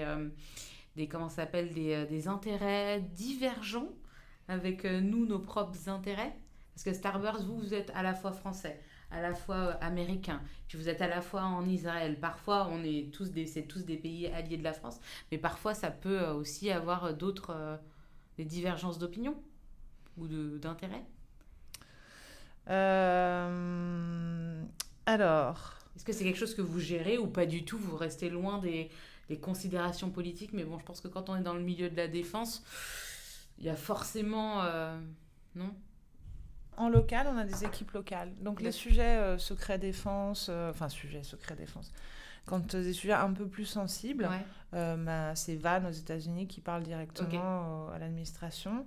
De la même manière qu'il ne pourrait pas parler à la DGA de certains sujets. Enfin, on a, nous, à Paris, notre propre serveur. On a nos propres archives. On gère nos informations de manière complètement indépendante. En fait, ce que nous, on partage au niveau groupe, c'est notre fonds de commerce. C'est les startups. Donc, dès qu'une startup est identifiée, ou une techno ou une startup, elle va dans une base de données qui est partagée par tous. Après, ce qu'on en fait, qui les voit, qui travaille avec qui, ça, c'est géré au niveau local. C'est propre à chaque bureau Starburst dans le monde. D'accord. Et donc, concrètement, Starburst, comment ça marche? Je suis une start-up hyper... avec des super idées, une super brique technologique qui va tout révolutionner. Comment ça se passe? Est-ce que t'as des chasseurs qui me repèrent ou c'est moi qui viens taper à ta porte? Comment ça s'organise pour moi en tant que start-up si j'ai besoin si vous me sélectionnez, si je peux rentrer, comment ça se passe? Alors, tous les moyens sont bons pour travailler avec nous. C'est-à-dire que tout ce que tu as cité, c'est vrai. Donc, on peut taper à notre porte. On identifie, parce que nous, on a des têtes chercheuses qui font ça toute la journée partout dans le monde, à la fois de lire la presse, d'aller sur les salons, de regarder tous les events, innovation worldwide, et qui identifie spontanément comme ça un certain nombre de startups. On nous recommande, on nous recommande des startups, que ce soit les industriels ou des start-upers eux-mêmes, qui nous poussent... donc il n'y a pas un canal d'identification. Plus à privilégier que l'autre. Non. Tout marche. Puis les bonnes relations qu'on a avec les labos. Ça, c'est aussi essentiel. À partir de là, ça rentre dans une base de données, comme je disais. Donc aujourd'hui, on est à quasiment 10 000 startups dans la base de données d'identifiés. Donc c'est-à-dire elles sont nommément identifiées. On a regardé un petit peu la structure du capital, la techno, et elles correspondent à nos critères. D'accord, il y a des critères. Il y a un certain niveau de maturité. On est plutôt dans un TRL, on va dire 4-5. Tu prends pas les docteurs. 5-6 même, doctorat. Non. Même avec, on en parlera plus tard, mais c'est différent. Ça répond à un autre besoin. On parlera. Le programme Starburst Worldwide, il s'adresse à des startups, pour faire simple, qui ont à minima un proto, un petit peu de chiffre d'affaires et ou un produit plus ou moins. D'accord. Et donc, ce qu'il faut, c'est qu'elles lèvent des fonds. Et pour aller pour grandir, pour s'étendre, pour continuer à se développer. Et pour lever des fonds, ce qu'il leur faut, c'est un track record. C'est-à-dire vérifier quelque part l'attractivité, l'attrait du marché. L'intérêt du marché pour cette techno-là. Et en passant par Starburst, en fait, tu vas gagner beaucoup de temps. Tu vas avoir accès aux bonnes personnes, aux bons conseils, aux beaux sujets, et donc tu vas savoir, en 1 an, tu vas avoir fait le tour et tu vas pouvoir voir, affiner ton business model, avoir eu accès à ton marché et décider, que ce soit go, no go pour continuer dessus quelque part. D'accord, donc je peux être dans ta base de données, mais pas, comme on dit, accéléré. Alors, du coup, ça rentre dans la base de données sur l'aspect maturité, au niveau de maturité, puis un aspect technologique. Nous, on classifie nos startups, on a aujourd'hui 21 verticales technologiques. Pour faire simple et schématiser, la moitié, en gros, c'est assez simple, c'est des systèmes complets, donc nouveaux lanceurs, nanosatellites, drones, voitures volantes, ça c'est assez facilement identifiable comme aérospatiale défense. Et puis, on a une grosse moitié qui est tout ce qui est enabling technologies, donc des briques technologiques applicables, qui sont appliquées à l'aérospatiale défense. Des capteurs, des nouveaux petits moteurs avec de l'hydrogène, enfin, je sais pas. L'énergie, le stockage d'énergie, le quantique. Qui sont ajoutés sur des systèmes existants. C'est des briques, quand on parle de briques technologiques, c'est des choses qui vont être ajoutées à d'autres produits pour créer un produit performant pour un grand groupe ou pour l'État, selon les besoins qui n'est pas uniquement dédié à l'aérospatiale défense, qui peut tout à fait être sur une autre industrie, l'intelligence artificielle par exemple. Voilà. Donc, une fois qu'on a ça, on les classe aussi par nationalité, on les source partout dans le monde. Alors, on va un peu moins voir en Chine et en Russie, par exemple, ou même dans certains pays en bas. Mais de cette base de données, on fait pitcher, on va dire, une quinzaine de fois dans l'année, quelques startups. Comment tu les choisis ? C'est juste parce que en fonction du besoin du moment ou les plus solides ou... Exactement. En fonction de leur qualité, on essaye de garder une variété des sujets et de leurs besoins à elles. D'accord. Il faut qu'elles soient prêtes à ça. C'est-à-dire que les startups qui pitchent chez nous, ça veut dire qu'elles sont prêtes, elles se disent « Ok, je peux y aller ». Et on va travailler ensemble derrière pendant 1 an. Donc, il faut avoir le temps et la disposition. Il faut que ce soit dans leur stratégie. Certaines vont dire, cette année, non, je fais le tour de la santé et de je sais pas quoi. Le marché de l'aérospatiale défense, je me concentrerai dessus après. Peut-être. Il faut faut se rappeler qu'une start-up, c'est limité en RH. Donc, il ne faut surtout pas se disperser. Donc, on les fait pitcher. On les évalue, donc tout le monde est invité à voter. Il y a un jury qui est mis en place aussi pour les titiller, leur poser des questions. Et on en sélectionne 2 ou 3 à chaque fois, donc ce qui nous amène à une 30aine par an, avec lesquels on va travailler de manière privilégiée pendant 1 an sur différents modules. On va leur attribuer des mentors et on va les accélérer, surtout en termes de business développement et de levée de fonds. D'accord. Voilà. Ils vont lever des fonds auprès de l'écosystème Starburst, des gens qui... parce qu'on n'a pas parlé de comment ça fonctionne Starburst, mais c'est des grands groupes en fait qui mettent de l'argent dans Starburst pour faire des levées de fonds auprès des startups. Ils ne mettent pas l'argent dans Starburst. Starburst, c'est une entreprise à 100% privée, autofinancée par notre chiffre d'affaires. D'accord.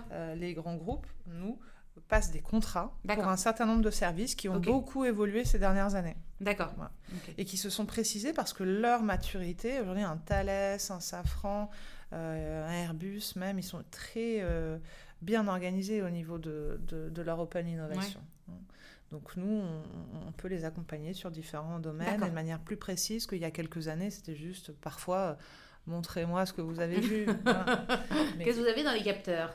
Et là, tu sors tes capteurs. Maintenant, c'est quand même vachement plus structuré. Ah oui, donc ça reste la partie conseil initiale de Starburst à ses débuts, qui reste aussi une partie de l'activité qui est historique de l'accélérateur. Et il y a la partie justement accélérateur, etc. D'accord. Et donc le programme, c'est 1 an pour les startups. Voilà. Pendant 1 an, il y a un suivi, des personnes qui vont les suivre de manière dédiée et on diagnostique un chemin, parce qu'on adapte quand même, il y a une méthode qui est appliquée grosso modo, puis il y a, on va dire 80-20, il y a 20% qu'on adapte aux priorités du moment, par opportunisme aussi, il faut saisir des occasions quand elles sont là, même si c'est pas dans le planning. Donc voilà, l'ambition, c'est de créer de nouveaux acteurs. C'est l'ambition de Starburst que j'aime bien dire, c'est on aurait déjà les gens qui composent Starburst aujourd'hui, c'est 8 bureaux dans le monde, 70 personnes. Après, la moitié en Europe, donc ça, c'est bien, une vingtaine aux US. Tous à 100% avec un background aérospatial défense, une grande majorité d'ingénieurs, mais pas que. Mhm. Et en tout cas des passionnés de l'aéronautique spatiale défense qui pourraient être tous dans une start-up. Okay. Ou Qui ont pour les cet plus esprit, experts qui auraient pu, selon leur expérience, être CEO d'une start-up. Mhm. Mais pourquoi choisir? Quelque part, Starburst, ça nous permet de toucher à tout. Nous, on veut faire partie de l'aventure du Paris-Tokyo en 1 heure, on veut aller sur Mars, on veut des voitures volantes dans la rue, on veut tout. On veut rouler vert, voler vert, on veut... voilà, donc pourquoi se limiter? D'accord. Et dans ton travail avec les startups au sein de Starburst, comment ça s'inscrit avec l'AID, avec la DGA, etc., au-delà de la gestion de l'innovation Défense Lab? Est-ce qu'il y a eu quelque chose avec tes startups que tu présentes aussi au ministère des Armées, à la DGA, et qui s'inscrit dans les projets de l'AID ou réponse à des appels de l'AID? Des réponses aux appels de l'AID, on suit les canaux officiels bien sûr. pour échanger avec eux au travers de différents événements. Nous, on leur livre une douzaine d'études par an. Pointues sur des sujets. Emmanuel Kivan pour lesquels, dans le... pour lesquels on identifie, comme c'est des sujets pointus de technologie d'avenir la plupart du temps, on identifie les acteurs qui traitent du sujet. Donc ça leur permet d'avoir une vision, de les voir, de les rencontrer et puis d'enclencher des collaborations derrière ou pas avec. Donc, par cette voie-là. Puis comme on connaît par cœur la maison, on voit comment elle fonctionne, donc comment adresser le guichet unique du Défense Lab, comment déposer un rapide, générer des partenariats entre les boîtes. Et au niveau de l'Europe aussi, c'est un sujet qui était cher, le DIDP, est-ce que c'est des choses sur lesquelles vous jetez un œil ou... Ouais, même pour nous, c'est compliqué. Mais bien sûr, je pense que là, on est au stade, les projets européens, c'est... surtout pour les startups, pour les PME, je connais un petit peu le sujet parce que j'ai beaucoup travaillé dans le domaine des PME, et quand tu as 1500 pages, alors... t'as pas forcément le temps homme et puis t'as la connaissance pour répondre à un... C'est un petit peu laborieux, mais néanmoins il faut s'y pencher. Néanmoins, il faut y passer du temps. On y passe du temps. On croit beaucoup au Fonds européen de défense. Ça va être l'avenir de beaucoup de projets de rupture qui vont être menés. Et il y en a déjà qui démarrent. Donc, si on regarde ça de près, on discute avec le cabinet de Thierry Breton. Son arrivée, sa nomination en tant que commissaire a été vraiment une opportunité aussi pour nous. C'est un ingénieur, c'est quelqu'un qui a travaillé beaucoup sur les technos au travers de sa boîte précédente, qui est très sensible à ça. On le voit dans tous ses messages, qui a autour de lui une équipe top avec laquelle on pousse. On pousse notre vision des choses sur certains sujets. Voilà, comment cranter à un niveau européen ce qu'on fait. Aujourd'hui, effectivement, en Europe stricto, enfin, dans le sens strict du terme, on est à Madrid, Munich et Paris. Ce qui est pas mal déjà, c'est bien. On regarde, moi je pense qu'il nous faut un footprint plus important en Europe pour se considérer comme européen vraiment. Enfin, on est européen déjà par cette colonne vertébrale-là, mais je pense que ce serait vraiment intéressant, et c'est ce qu'on fait, de regarder la Suède et l'Italie, qu'on regarde pour cette année. Et puis, on ne s'empêche pas de penser à d'autres pays plus satellites. On verra bien. Mais en tout cas, d'avoir plus de présence en Europe et de traiter sur des sujets directement européens. Bon, là, on a des gros sujets en cours dont je ne peux pas complètement parler, mais bien sûr que... C'est un sujet, c'est au programme. Que ce soit en défense ou en spatial, l'Europe est évidemment clé. Et Blast ? Alors Blast, c'est le résultat de 3 ans de travail, de réflexion sur la meilleure manière de se prendre pour faire ça, de s'y prendre pour faire ça. Nous, on considère que l'industrie, qu'il n'y a pas assez de start-up. Voilà, qu'il nous en faut plus sur certains sujets, notamment dans le spatial et la défense. Nous, notre point de vue, qui est le nôtre,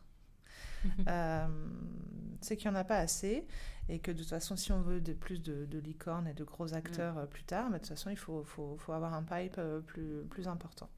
Donc quand on a dit ça, on fait quoi? On sait qu'on a des grands labos, qu'on a parmi les meilleurs chercheurs du monde, on se le dit, on se le répète régulièrement, et on sait, tout le monde a fait ce constat-là, que de passer de petits projets recherche à start-up, c'est pas facile. Il y a des choses qui ont été mises en place, notamment les sociétés de transfert technologique, les SATT.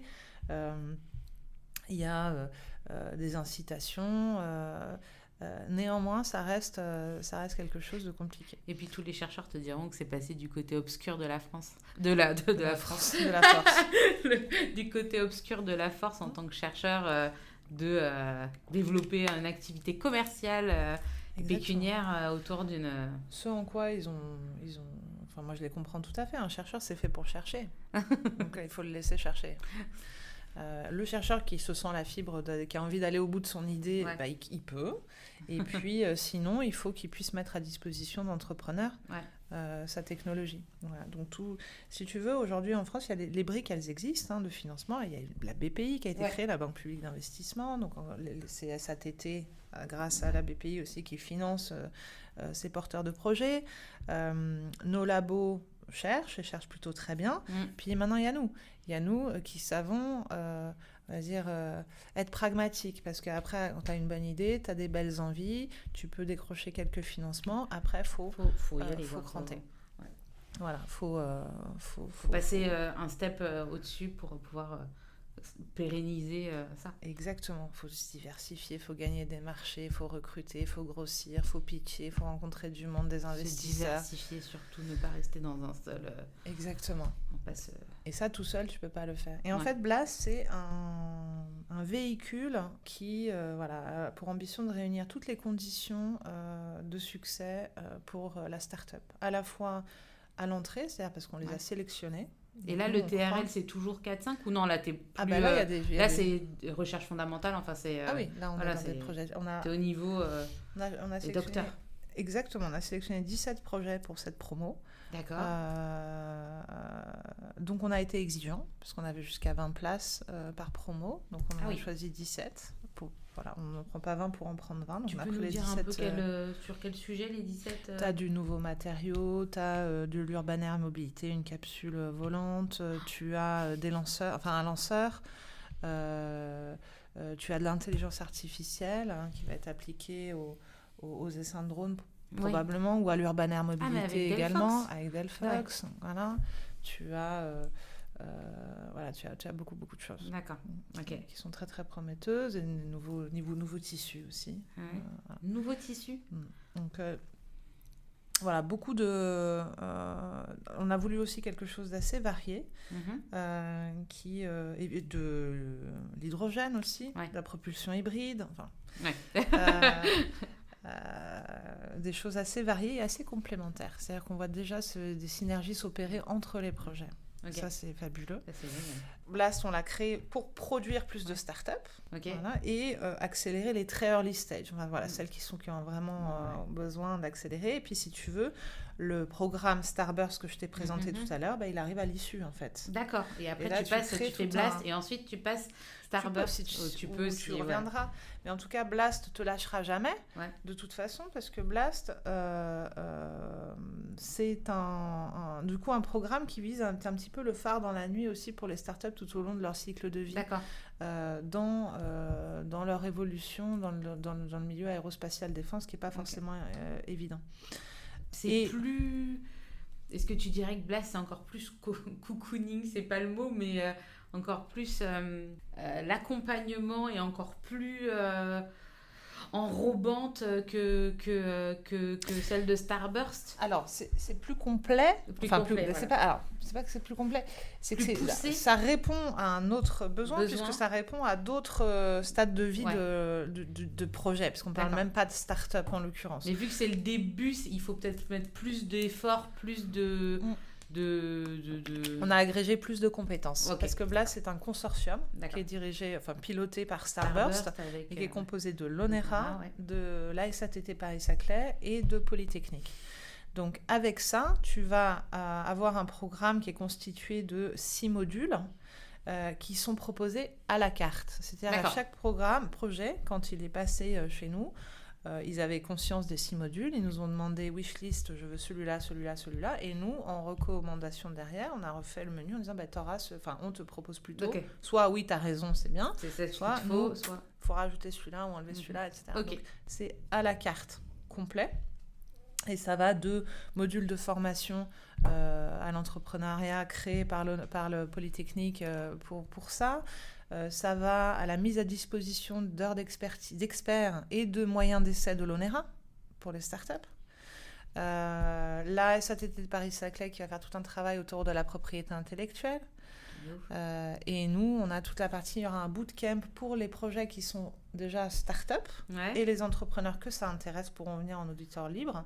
On aura ce qu'on appelle un bootcamp sur 13 semaines qui aura lieu au 3e étage de ce bâtiment-là avec la machine à produire du pitch, des rencontres, du business, de la levée de fonds. Alors avec là un programme très détaillé où il se passe tous les jours quelque chose avec des intervenants, des moments de rencontre, d'échange, voilà, pour qu'à l'issue, voilà, idéalement, il y ait un output, quoi, produit, levée de fonds.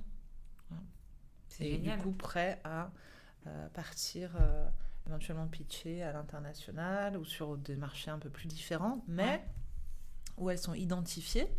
Elles sont plus que identifiées parce qu'en échange de ça, on leur donne ça et en échange, on prend de l'equity. Et quand je dis on, c'est que dans ton capital, tu as l'ONERA, Polytechnique, la SATT Paris-Saclay et Starburst, dès le départ. Voilà. Donc là, tu sais ce qui leur arrive. Tu continues à les suivre et tu continues à voir comment elles évoluent. Ce qui n'est pas le cas avec Starburst. Starburst, c'est ce que tu prends aussi? Oui, nous on a de l'equity. Ouais. D'accord, ok. C'est génial, ça donne envie de... je vais monter une technologie, je vais y venir. Moi aussi, je vais apprendre à pitcher. Est-ce que tu penses qu'on a fait le tour sur Starburst et Blast, ou j'aurais oublié de te poser une question? Non, mais du coup, on est en croissance. Hein, comme je te disais, en 2015 encore, on était... on avait une salariée, un stagiaire. Moi, j'étais rien et François partait aux US. Aujourd'hui, à Paris, on a quasiment 30 personnes, hein, tout compris. On recrute et tout type de profil. Donc, nous, ce qui nous intéresse, c'est vraiment les gens passionnés, engagés du domaine. Ça, c'est avant tout le côté important. De quoi on parle, des ingénieurs qui vont être amenés à travailler soit sur l'identification de start-up, soit sur des missions d'études. On est beaucoup sollicités pour faire du conseil. Donc répondre à des problématiques, accompagner les industriels ou les institutionnels sur leurs réflexions dans des grands sujets stratégiques pour eux d'innovation et de futur. On a également de plus en plus de d'événementiel, de marketing, parce que Blast ou le Defense Lab, c'est beaucoup de temps qui se passe. Et non, le Covid n'a pas ralenti les choses, ça a virtualisé peut-être les choses, mais il y a des réunions, des échanges, des rencontres qui ont continué à se passer, juste sous une autre forme. Maintenant, on revient sur du hybride. Donc voilà, tout ça, ça nécite des équipes, de monter en professionnalisme sur le sujet, de recruter. Voilà. Qu'est-ce que ça change pour toi? Parce qu'on l'a vu quand ta carrière précédente chez Altran, ou même on n'en a pas parlé, mais dans ton salon d'esthétique. Donc t'étais là, tu connais le fait d'avoir ton business et le fait de diriger des gens, mais sans attache.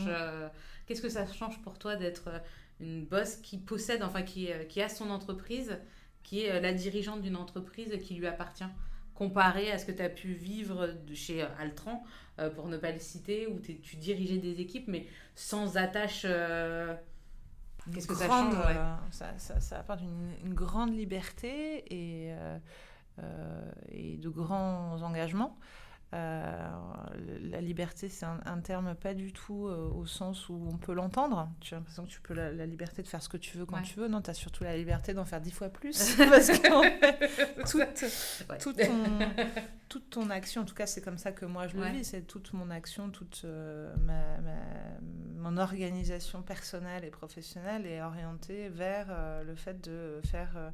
de promouvoir, de faire grandir notre entreprise. Ça t'oblige énormément parce que tu recrutes des gens qui embarquent dans ton bateau et donc il faut leur donner des perspectives, leur permettre d'évoluer chez nous et puis tout simplement de les payer. Donc pérenniser ce business tout en continuant à prendre des risques. Voilà, donc beaucoup de liberté, beaucoup de responsabilité, et beaucoup de satisfaction, parce que pour le coup, tu vois l'effet immédiat absolu de la moindre décision, la moindre action que tu prends.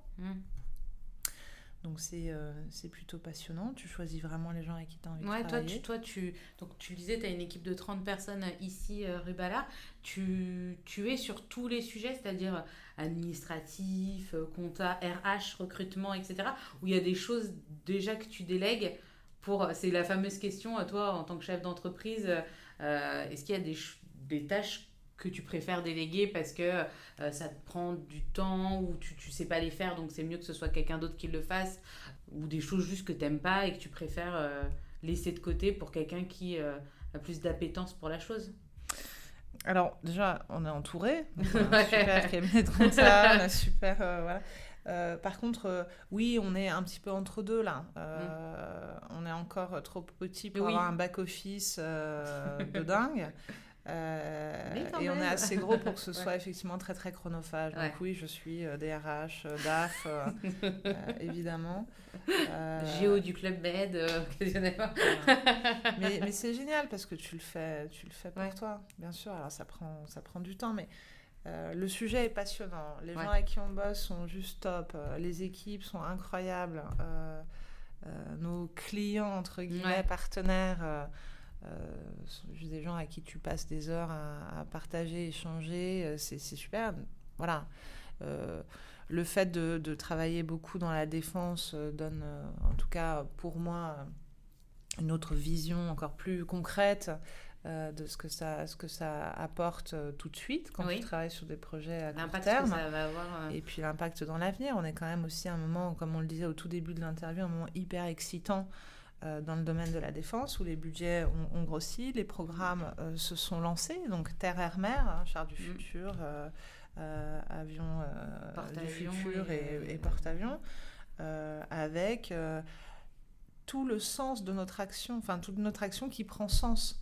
On a une vraie valeur ajoutée à réfléchir avec eux à notre niveau sur ces futurs programmes. Comment, évidemment, tout le monde sait qu'on ne peut pas dessiner aujourd'hui un programme qui va voler ou flotter ou rouler en 2040 sans imaginer des ruptures technologiques entre-temps, sans imaginer plein de choses. D'où la fameuse Red Team de l'AID. Il y a la Red Team exactement. C'est exactement comme ça qu'il faut réfléchir. Qu'il faut se projeter. Puis François Chopard qui réfléchit à 10 ans en avance. Starburst a quand même un atout de taille dans sa manche. Non, c'est vrai. Exactement. Est-ce que toi, tu as une journée type? Est-ce que une journée type de patronne? Est-ce que tu continues à voyager? Tes journées, tes semaines sont faites de quoi à la tête de Starburst? Alors, ça a un petit peu changé avec le Covid. Oui. Évidemment, ça c'est un petit peu compliqué. Normalement, je passe, on va dire, 30-40% de mon temps à l'étranger. Ah oui. Et le reste du temps, je dirais, je dédie 15% à 20%, maximum 20%. Mais alors là, on parle de semaines de 14 jours et de journées de 50 heures. On a bien compris. On va dire qu'il y a une grosse journée qui est dédiée à l'administratif et aux équipes et aux points globalement. Et puis, tout le reste est dédié à animer et à rencontrer mes interlocuteurs actuels et futurs. Beaucoup de bizdev. Moi, mon dada, c'est le business development. Ok, d'accord. J'aime bien parler avec les entreprises, les chefs d'entreprise que je reçois de la succession. Donc, tu l'as dit tout à l'heure, tu as eu une fille. Est-ce qu'elle vient dans les bureaux de Starburst? Est-ce qu'elle sait ce que sa maman fait comme travail? Est-ce que ça fait naître des vocations? Ou est-ce qu'elle est trop petite? Est-ce que tu y penses à cette idée de lui transmettre l'entreprise plus tard ou pas du tout? C'est pas des choses qui t'effleurent du tout l'esprit? Alors, lui transmettre, non. Pas du tout. Moi, je pense que ce serait très bien si elle fait ce qu'elle a envie de faire. Par contre, qu'elle profite de tout ce quotidien. Oui, quand je dis profiter, c'est qu'elle participe aussi à des voyages. Elle sait, les gens viennent aussi à la maison beaucoup, en parlant allemand, anglais, un petit peu toutes les langues. Ça, c'est incroyable, l'importance des langues. Quand elle vient au bureau, elle voit qu'il y a des gens qui travaillent. Je pense que c'est bénéfique pour elle, ne serait-ce que de profiter de ça au quotidien. Alors, profiter, évidemment, elle profite moins de moi que d'une maman classique. Je la couche pas forcément tous les soirs et loin de là. J'ai beaucoup fonctionné avec des jeunes filles au père, hein. Mais je pense qu'il y a pire dans la vie. Oui. Ça va, elle sait que sa maman et son papa l'aiment, tout va bien. Et voilà. Moi, ce que je veux, c'est qu'elle ait une curiosité, une ouverture au monde et qu'elle ait la liberté de faire ce qu'elle veut. Voilà, à partir de là... Ça a été facile pour toi dès le début de justement faire cet équilibre famille et travail? Pas du tout, ça l'est toujours pas. Ça l'est toujours pas, ouais. C'est toujours une question... C'est toujours très difficile. Ouais, bon, d'accord. Le travail, c'est bien, mais quand tu travailles pas, tu fais quoi? J'essaie de fouiller, comme je te disais, pour savoir quelles sont tes passions secrètes. En fait, c'est vraiment, comme je te disais, ces dernières années, on était vraiment pris dans une espèce de roue, un tourbillon de choses à faire. Et comme je te dis ici, moi j'ai carte blanche, je fais ce que je veux, et puis on a beaucoup d'idées. Donc à mettre en œuvre, ça ne s'arrête jamais. Voilà, en gros, ça ne s'arrête jamais. Je côtoie énormément de gens de la tech, de la défense, etc. Donc tout est propice à parler de ça, à réfléchir à ça.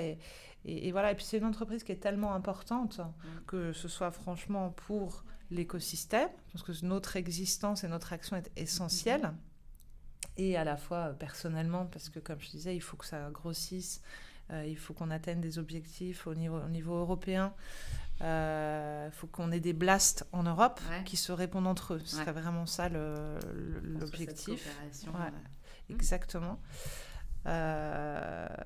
Ça prend du temps. Hein. Ouais. Donc, quand je rentre, je dors. Effectivement. Effectivement. Le temps libre, c'est la famille.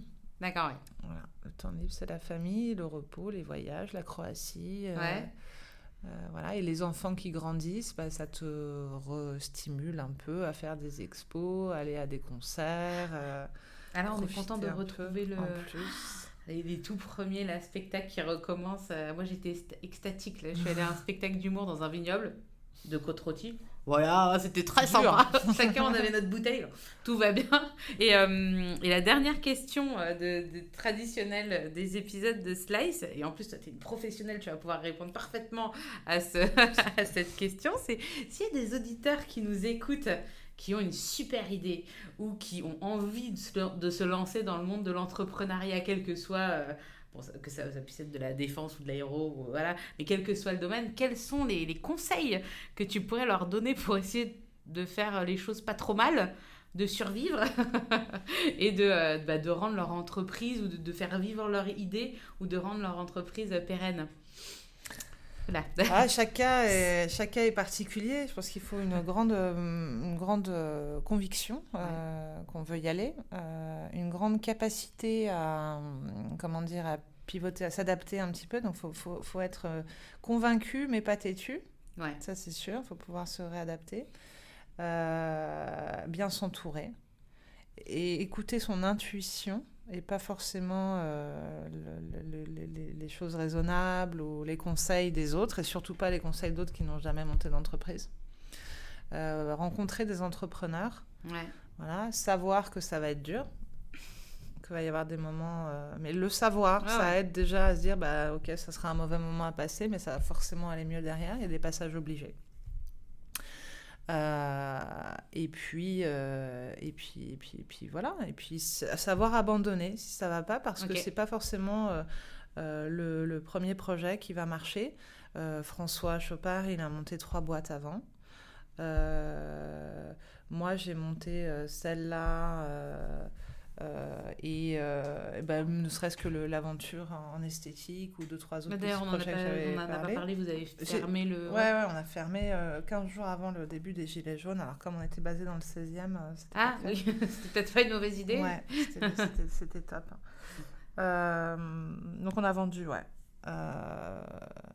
mais donc, voilà, et je l'ai fait, je suis contente de l'avoir fait. Là, Starburst, je suis ravie. Pour l'instant, je touche du bois, ça marche. Et puis, si ça marche plus ou pour quelque raison que ce soit, oui, ce sera forcément une autre aventure aussi. Enfin, faut pas... Je pense que l'entrepreneuriat, c'est aussi d'abord le concept d'entreprendre. Et puis après, il faut avoir la bonne idée, le bon moment. Et tout ça, je pense que ça arrive, si ça n'arrive pas la première fois. C'est pour ça qu'il va avoir cette capacité, conviction que c'est ça qu'on veut faire, comme ça qu'on veut travailler. Flexibilité d'adapter son idée au fur et à mesure qu'on avance. Et capacité à abandonner à temps avant d'être épuisé pour pouvoir rebondir sur un futur projet. D'accord. Il y a des choses à annoncer. Quelle est l'actu là, de Starburst? Ou toi, est-ce que tu as un truc à titre personnel, tu vas monter une autre entreprise? Des choses dont tu peux parler, etc., qu'on peut souligner dans le podcast pour les éditeurs Eh bien, écoute, on a Blast, dont on a annoncé la première cohorte il y a une semaine ou deux, qui va démarrer au 1er septembre. Donc là, vous en entendrez encore parler. On regarde, je te dis, là, l'objectif que je me donne pour les 6-12 prochains mois, c'est la Suède et l'Italie. Voilà, et d'autres choses, non, que je ne peux pas annoncer. Dévoiler. La suite au prochain épisode. Voilà. En tout cas, je mettrai tous les liens sur Starburst, Blast, etc. dans l'article qui sera dédié à ton épisode. Écoute, Sandra, merci beaucoup de m'avoir accueillie dans ton entreprise chez Starburst pour me raconter tout ça. C'était un chouette moment. Je te souhaite le meilleur pour Starburst, pour Blast, pour au niveau personnel aussi pour toi, et puis des bonnes vacances en Croatie. Et puis à très bientôt. Merci beaucoup et à très bientôt. Merci encore à Sandra de m'avoir reçue et d'être revenue pour Slice sur sa vie et sur celle de son entreprise. Comme d'habitude, vous retrouverez de plus amples informations sur le site internet du podcast www.slice-lepodcast.fr. Un article est dédié à l'épisode.